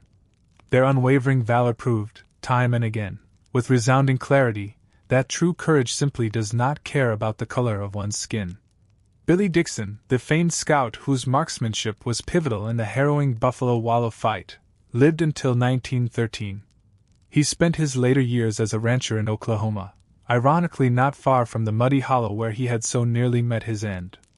He sometimes wrote about his extraordinary experiences, striving to help people comprehend the true, complex nature of the frontier, the stark terror and the profound beauty, and the strange, unsettling way those two opposing forces could coexist, inextricably intertwined. Hannah Duston's harrowing story of survival became widely famous in her own time, and remained a celebrated tale for centuries thereafter. Statues were erected in her honor, and countless books and poems recounted her incredible escape. She emerged as an enduring symbol of frontier resilience, although the precise meaning of her symbolism often shifted depending on who was telling her tale. She lived to the age of 79, raising her surviving children and watching her grandchildren grow, yet she seldom spoke of the traumatic events that had unfolded on that island in the Merrimack River. Some experiences, she understood, one simply carries alone. Some things, even for the most resilient, utterly defy words. All these diverse individuals, whose lives spanned across 200 tumultuous years of American history, from vastly different times, places, and circumstances, were nonetheless inextricably connected by something profound. A tenacious thread wove its way through each of their extraordinary stories: survival.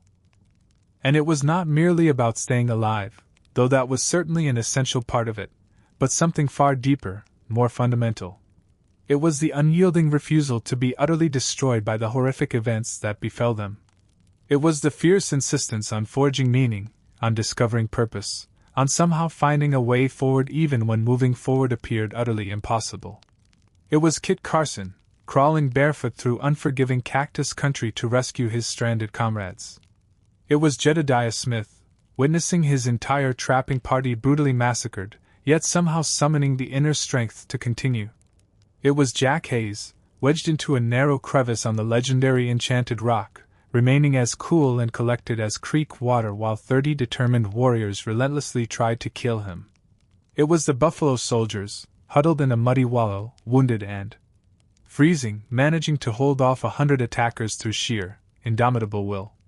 Consider Hannah Dustin, just 9 days after childbirth, trudging through the snow, her infant child brutally murdered, yet she forged a plan, executed it with chilling precision, and paddled homeward down a frozen river, armed with nothing but unyielding determination and a handful of scalps. And then there was Herman, the unassuming farm boy who transformed into a formidable warrior, who lost one family only to find another, who crossed back over and somehow carved out a life in between these two worlds, carrying their echoes within him until his final breath. Each of these individuals faced moments when capitulation would have been the path of least resistance, when the sensible choice would have been to simply lie down and surrender to the encroaching darkness. But they did not. Something deep within them utterly refused, an inextinguishable spark that defied extinction, no matter how fiercely the winds of adversity raged. The frontier, in its brutal honesty, tested every soul who ventured onto its stage, settlers and indigenous peoples alike. It held no regard for one's meticulously laid plans, cherished hopes, or preconceived notions of how life ought to unfold. It simply posed one relentless question, again and again. Can you endure this? And if one could not, well, the land possessed its own silent, unforgiving ways of continuing its journey without them. But for those who could endure, those who painstakingly navigated their way through the crucible, they emerged with something profound. Call it wisdom. Call it an unshakable strength. Call it the profound, inherent knowledge that blossoms from being utterly pushed to one's absolute limits, only to discover an astonishing reservoir of capacity far greater than ever imagined. Herman truly understood that deep knowledge, carrying it with him every single day of his life after departing the plains. It became ingrained in his very bones, woven into his muscles, evident in the very manner he moved through the world. One does not survive the trials he faced without being fundamentally altered, without being, in some profound and indelible way, enlarged in spirit and understanding. His children and grandchildren, though they never directly experienced the frontier's harshness, inherited some measure of that profound legacy. Not the practical skills, perhaps, those naturally faded with each passing generation. But they inherited the stories, the visceral sense that their family lineage had been forged in something far harder and wilder than the comfortable, settled world they now inhabited. Stories, after all, are the very fabric of our understanding. They are how we interpret the world, how we transmit the hard-won lessons of the past, and how we connect ourselves to people and times we will never physically encounter. The narrative of the American frontier is undeniably complex, deeply imbued with violence, injustice, and profound tragedy, populated by individuals who committed appalling acts against one another. It is by no means a simplistic tale, and it would be a disservice to attempt to simplify it. Yet, it is also richly filled with people like Herman Lehman. Individuals who found themselves trapped in seemingly impossible circumstances and yet, against all conceivable odds, somehow found a way to persevere. Their lives offer us a powerful glimpse into the very essence of human capability. The capacity for cruelty, yes, but equally, the extraordinary resilience, the remarkable adaptability, and the stubborn, unyielding refusal to ever give up. That, indeed, is a truth worth remembering, worth holding on to, not as a wistful nostalgia for a brutal and often unjust era, but as a potent reminder that we are inherently tougher than we perceive ourselves to be. It teaches us that when everything else crumbles around us, there exists an unwavering spark deep within us that instinctively knows how to keep moving forward. The night is quiet now, its vastness embracing the stillness. The stories have been told, their echoes lingering in the air. All those lives, all those struggles, all those moments of raw terror and exhilarating triumph and simple, ordinary endurance, they now belong to the past. They are part of the grand, ceaseless river of history that flows onward, whether we choose to acknowledge it or not. But these stories are also intrinsically a part of us, woven into the very fabric of what shaped this nation. They are a thread in the immense human story that stretches back to the dawn of time and forward into whatever future awaits. Herman Lehman, if he had lived, would be over 160 years old today. It's almost impossible to truly imagine. The world has undergone such colossal transformations since he walked its paths. Highways now stand where only faint trails once existed, bustling cities where endless prairies once stretched. The frontier itself is long gone, paved over, meticulously built up, thoroughly tamed. Yet some fundamental things remain immutable. The stars above are the very same stars he gazed upon. The wind whispers through the tall grass in precisely the same ancient manner it always has.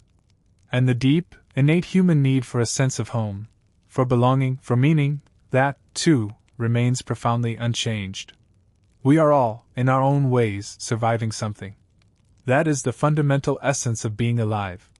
It means navigating the difficult passages, discovering profound joy in the brighter moments, and steadily making our way forward, day by day, into an uncertain future. The survivors of the frontier understood this truth with a clarity that most of us can only grasp intellectually. They had been stripped bare to the absolute essentials, having learned through harsh, visceral experience what truly mattered. And what truly mattered, they found, was profoundly simple: stay alive. Protect and care for your people. And find fleeting moments of peace wherever you possibly can. Tonight, wherever you happen to be, you possess those very things. You are alive.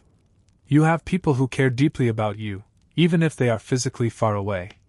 And you have this precious moment, this quiet, this profound rest. That is not insignificant. That is, in fact, everything. The night stretches out, long and dark and generously strewn with countless stars. It is the same night that once enveloped the vast plains when Herman rode across them. The very same night that cloaked the dense New England forest when Hannah Duston bravely made her escape. The same immutable night that has graced this earth since its very genesis. There is a deep, profound comfort in that cosmic constancy, in its sheer immensity, in the comforting knowledge that you are an integral part of something that reaches back further than any human memory can recall and stretches forward beyond the farthest reaches of imagination. One small, finite life within the grand, sweeping expanse of time, yet precious beyond measure for all that. Irreplaceable. The moon, a timeless sentinel, hangs out there somewhere, faithfully performing its ancient duties, pulling the tides, charting the months, silently watching over travelers and dreamers and all those restless souls who struggle to find their way to sleep. The Comanche, with their deep wisdom, once tracked the seasons by the moon's phases, the snow moon, the buck moon, the leaf moon, names that intricately wove the sky to the earth, the distant stars to the rustling grass, connecting everything to everything else in a holistic tapestry. We have, perhaps, lost some of that vital connection living in our brightly lit cities and our perfectly climate-controlled boxes. We've lost that intrinsic sense that we are an inseparable part of the natural world, rather than standing apart from it. But that profound connection is still profoundly there, waiting to be rediscovered, if only you choose to seek it out. It's still present in the intuitive way your body knows when it's time to surrender to sleep. In the unyielding rhythm with which the seasons still change, whether you consciously observe them or not. In the ancient cycle of days and nights that has unfolded since long before humanity's existence, and will continue its eternal dance long after we are gone. The stories will endure. They have persisted for this long, a testament to their inherent power. Tomorrow, or the day after, or a century from now, they will still be there, patiently awaiting someone to tell them anew, to unearth fresh meaning within them, to forge a deep connection with those long-ago people who struggled, who survived, and who somehow managed to pass something invaluable on to us. Stories are, in essence, how we defy the relentless march of time, how we cheat death, even if just for a little while. Herman Lehman is gone, yes, but his story remains vibrantly alive, still being told, still resonating with profound meaning for people who never knew him, and never could. That, in itself, is a unique form of immortality, and perhaps the only kind that truly matters. But for now, simply rest. Allow the night to envelop you, to hold you with the same tender embrace it extended to all those who walked before.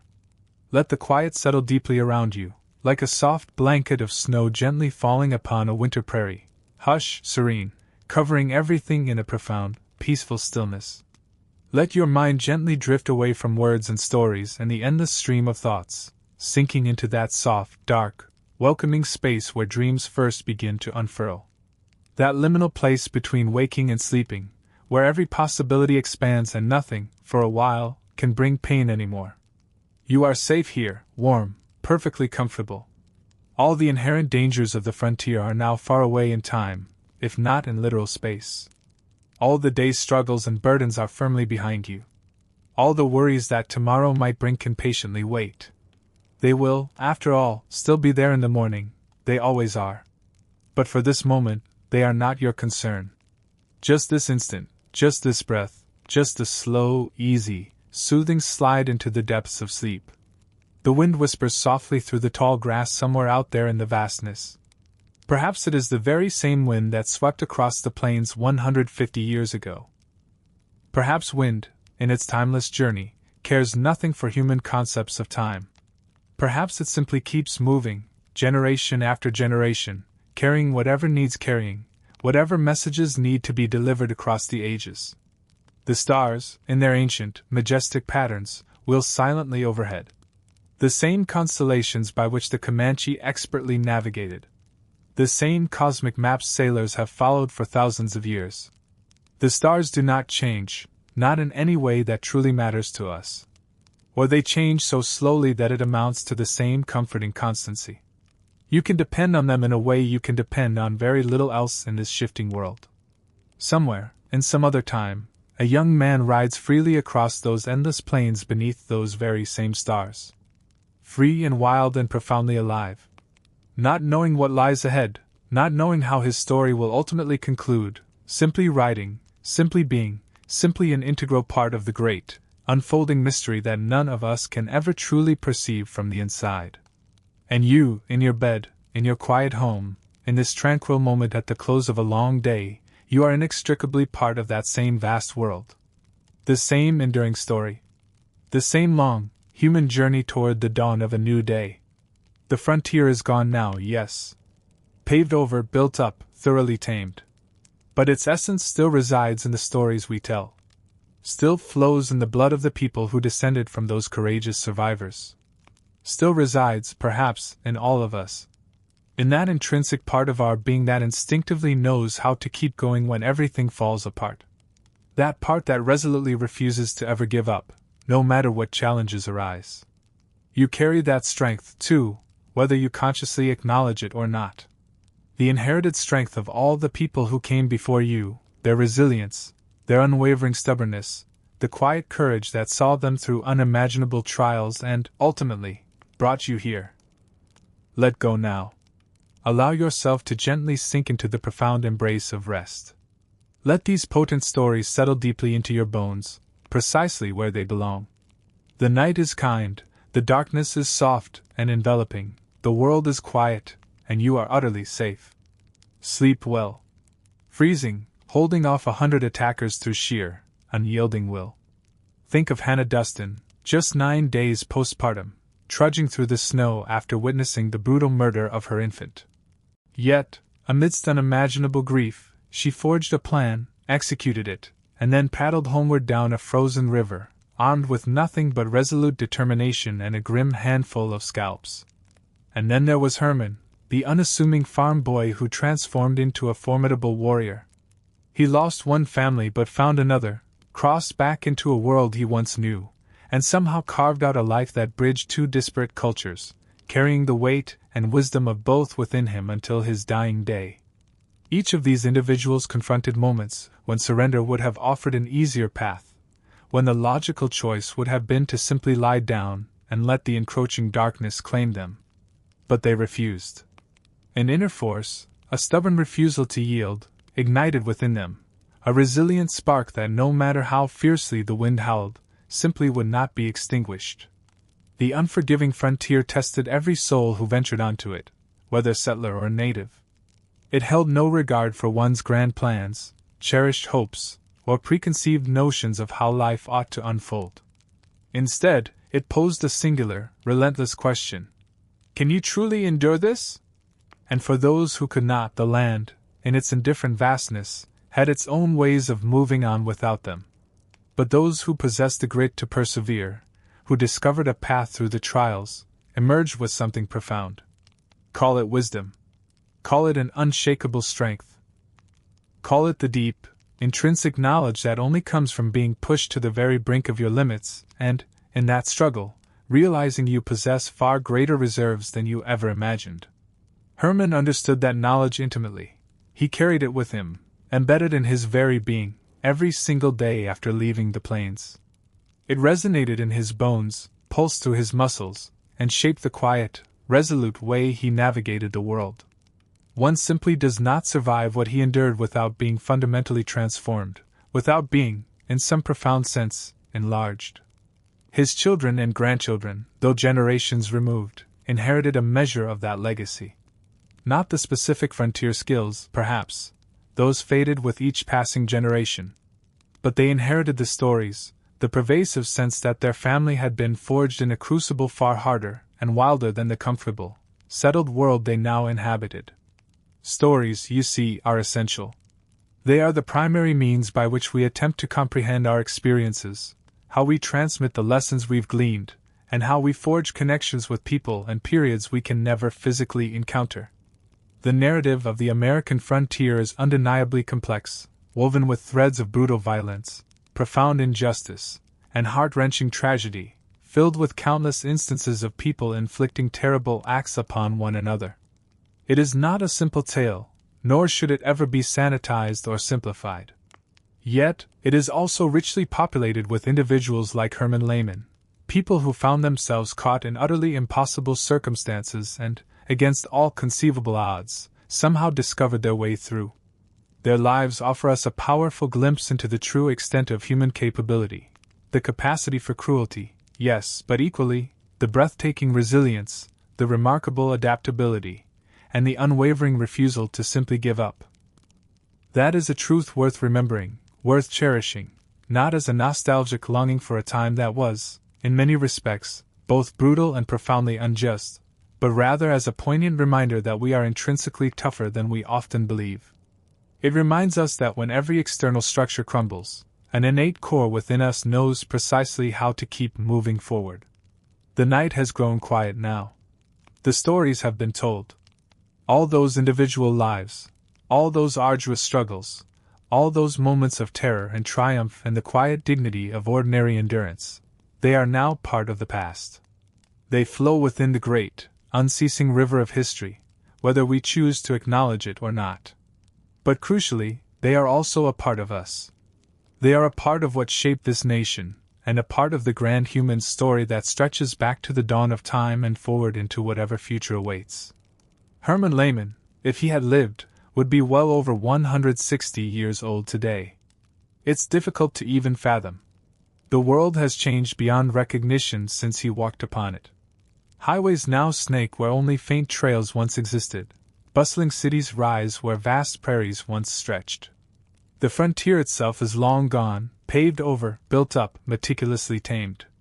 Yet some fundamental things remain unchanged. The stars above are the very same stars he gazed upon. The wind still whispers through the tall grass in the timeless way it always has. And that deep, intrinsic human yearning for home, for belonging, for meaning, that, too, remains profoundly the same. We are all, in our own ways, surviving something. That is, perhaps, the very essence of being alive, navigating the challenging parts, discovering joy in the good parts, and relentlessly making our way forward, day by day, into an unknown future. The survivors of the frontier understood this reality with a clarity that most of us can only grasp intellectually. They had been utterly stripped down to the barest essentials of existence. Through grueling experience, they had learned, in the most visceral way, what truly mattered. And what truly mattered was, in its essence, astonishingly simple: stay alive. Protect and care for your people. And find those precious moments of peace wherever you possibly can. Tonight, wherever you happen to be, you possess those very things. You are alive. You have people who care about you, even if they are physically far away. And you have this precise moment, this quiet, this profound rest. That is not an insignificant thing. That, in fact, is everything. The night stretches out, vast and dark, sprinkled with a boundless host of stars. It is the same night that embraced the plains when Herman rode across them. The same night that enfolded the New England forest when Hannah Duston executed her desperate escape. It is the same eternal night that has enveloped this earth since its very beginning. There is a profound comfort in that, in the sheer immensity of it all, in the reassuring knowledge that you are an indelible part of something that reaches back further than any memory can recall and stretches forward beyond the wildest limits of imagination. One small, fleeting life in the colossal sweep of time, yet precious beyond measure for all that. Irreplaceable. The moon is somewhere out there, performing its ancient, immutable dance, ceaselessly pulling the tides, meticulously marking the months, and quietly watching over countless travelers, dreamers, and all the restless souls who simply cannot quite find their way to sleep. The Comanche, with their deep wisdom, once tracked the progression of the seasons by the moon, the snow moon, the Bing moon, the leaf moon, names that inherently connected the celestial sky to the terrestrial earth, the distant stars to the rustling grass, everything inextricably linked to everything else. We, in our brightly lit cities and our meticulously climate-controlled abodes, have regrettably lost some of that vital connection. We've lost the intuitive sense that we are an integral part of the natural world, not separate from it. Yet, that fundamental connection persists, if only you bother to seek it out. It remains present in the instinctive way your body registers when it's time to succumb to sleep. It endures in the immutable way the seasons continue their cyclical change, whether you choose to acknowledge them or not. It resides in the timeless rhythm of days and nights that has unfolded since long before human existence, and will continue its steady cadence long after we are gone. The stories, too, will keep. They have endured this long.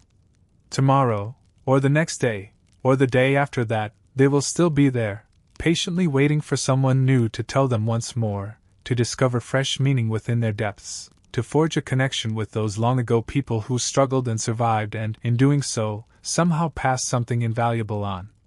Stories are, in their essence, how we defy time, how we manage to cheat death just a little. Herman Lehman, indeed, is gone, but his story lives on, still being recounted, still resonating with profound meaning for people who never knew him, and never could.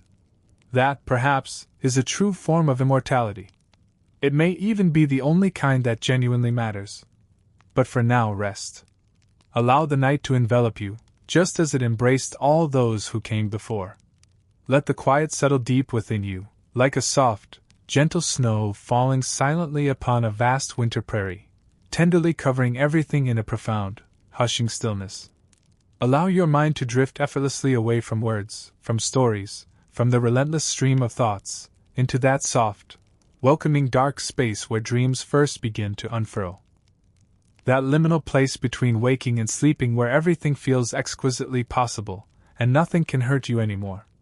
You are utterly safe here, warm, profoundly comfortable. All the myriad dangers of the frontier are now far, far away in time, if not in physical space. All the struggles and burdens of the day are squarely behind you. All the worries that tomorrow might bring can patiently wait. They will, after all, still be there in the morning, they always are. But for this precious moment, they are not your concern. Focus solely on this instant, on this tranquil breath, on this slow, easy, inevitable slide into profound sleep. The wind whispers softly through the grass somewhere out there, a timeless, ethereal sound. Perhaps it is the very same wind that swept across the plains 150 years ago. Perhaps wind, in its boundless journey, does not care about time. Perhaps it simply keeps moving, generation after generation, carrying whatever needs carrying across the vast expanse. The stars, in their ancient, majestic patterns, wheel slowly overhead. These are the same constellations the Comanche navigated by, the very same patterns sailors have relied upon for thousands of years. The stars do not change, or if they do, they transform with such an incredible slowness that it amounts to the same unchanging permanence. You can depend on them in a way you can depend on very little else. Somewhere, in some other time, a young man rides across those self-same plains under those identical stars. He is free and wild and vibrantly alive. Unaware of what is coming, ignorant of how his story will ultimately conclude, he simply rides, simply exists, simply is an intrinsic part of the great, unfolding narrative that none of us can fully perceive from within. And you, nestled in your bed, in the sanctuary of your home, in this hushed moment at the end of a long day, you are part of that same enduring world. The same expansive story, the same long, universal human journey toward morning and renewal. The frontier is indeed gone now. Paved over, built up, thoroughly tamed. Yet, its essence persists within the stories. It endures within the very blood of the people who descended from those remarkable survivors. And perhaps, it resides within all of us, in that resilient part of our spirit that instinctively knows how to keep going when everything else falls apart, that stubbornly refuses to surrender no matter the odds. You carry that strength within you, too, whether you consciously know it or not. The collective strength of all the people who came before you, their deep resilience, their unyielding stubbornness, the quiet courage that saw them through their trials and ultimately brought you here. Now simply let go. Allow yourself to sink deep into the embrace of rest. Let the powerful stories settle into your bones, exactly where they belong. The night is gentle, the darkness is soft and comforting, the world is quiet, and you are utterly safe. Sleep well.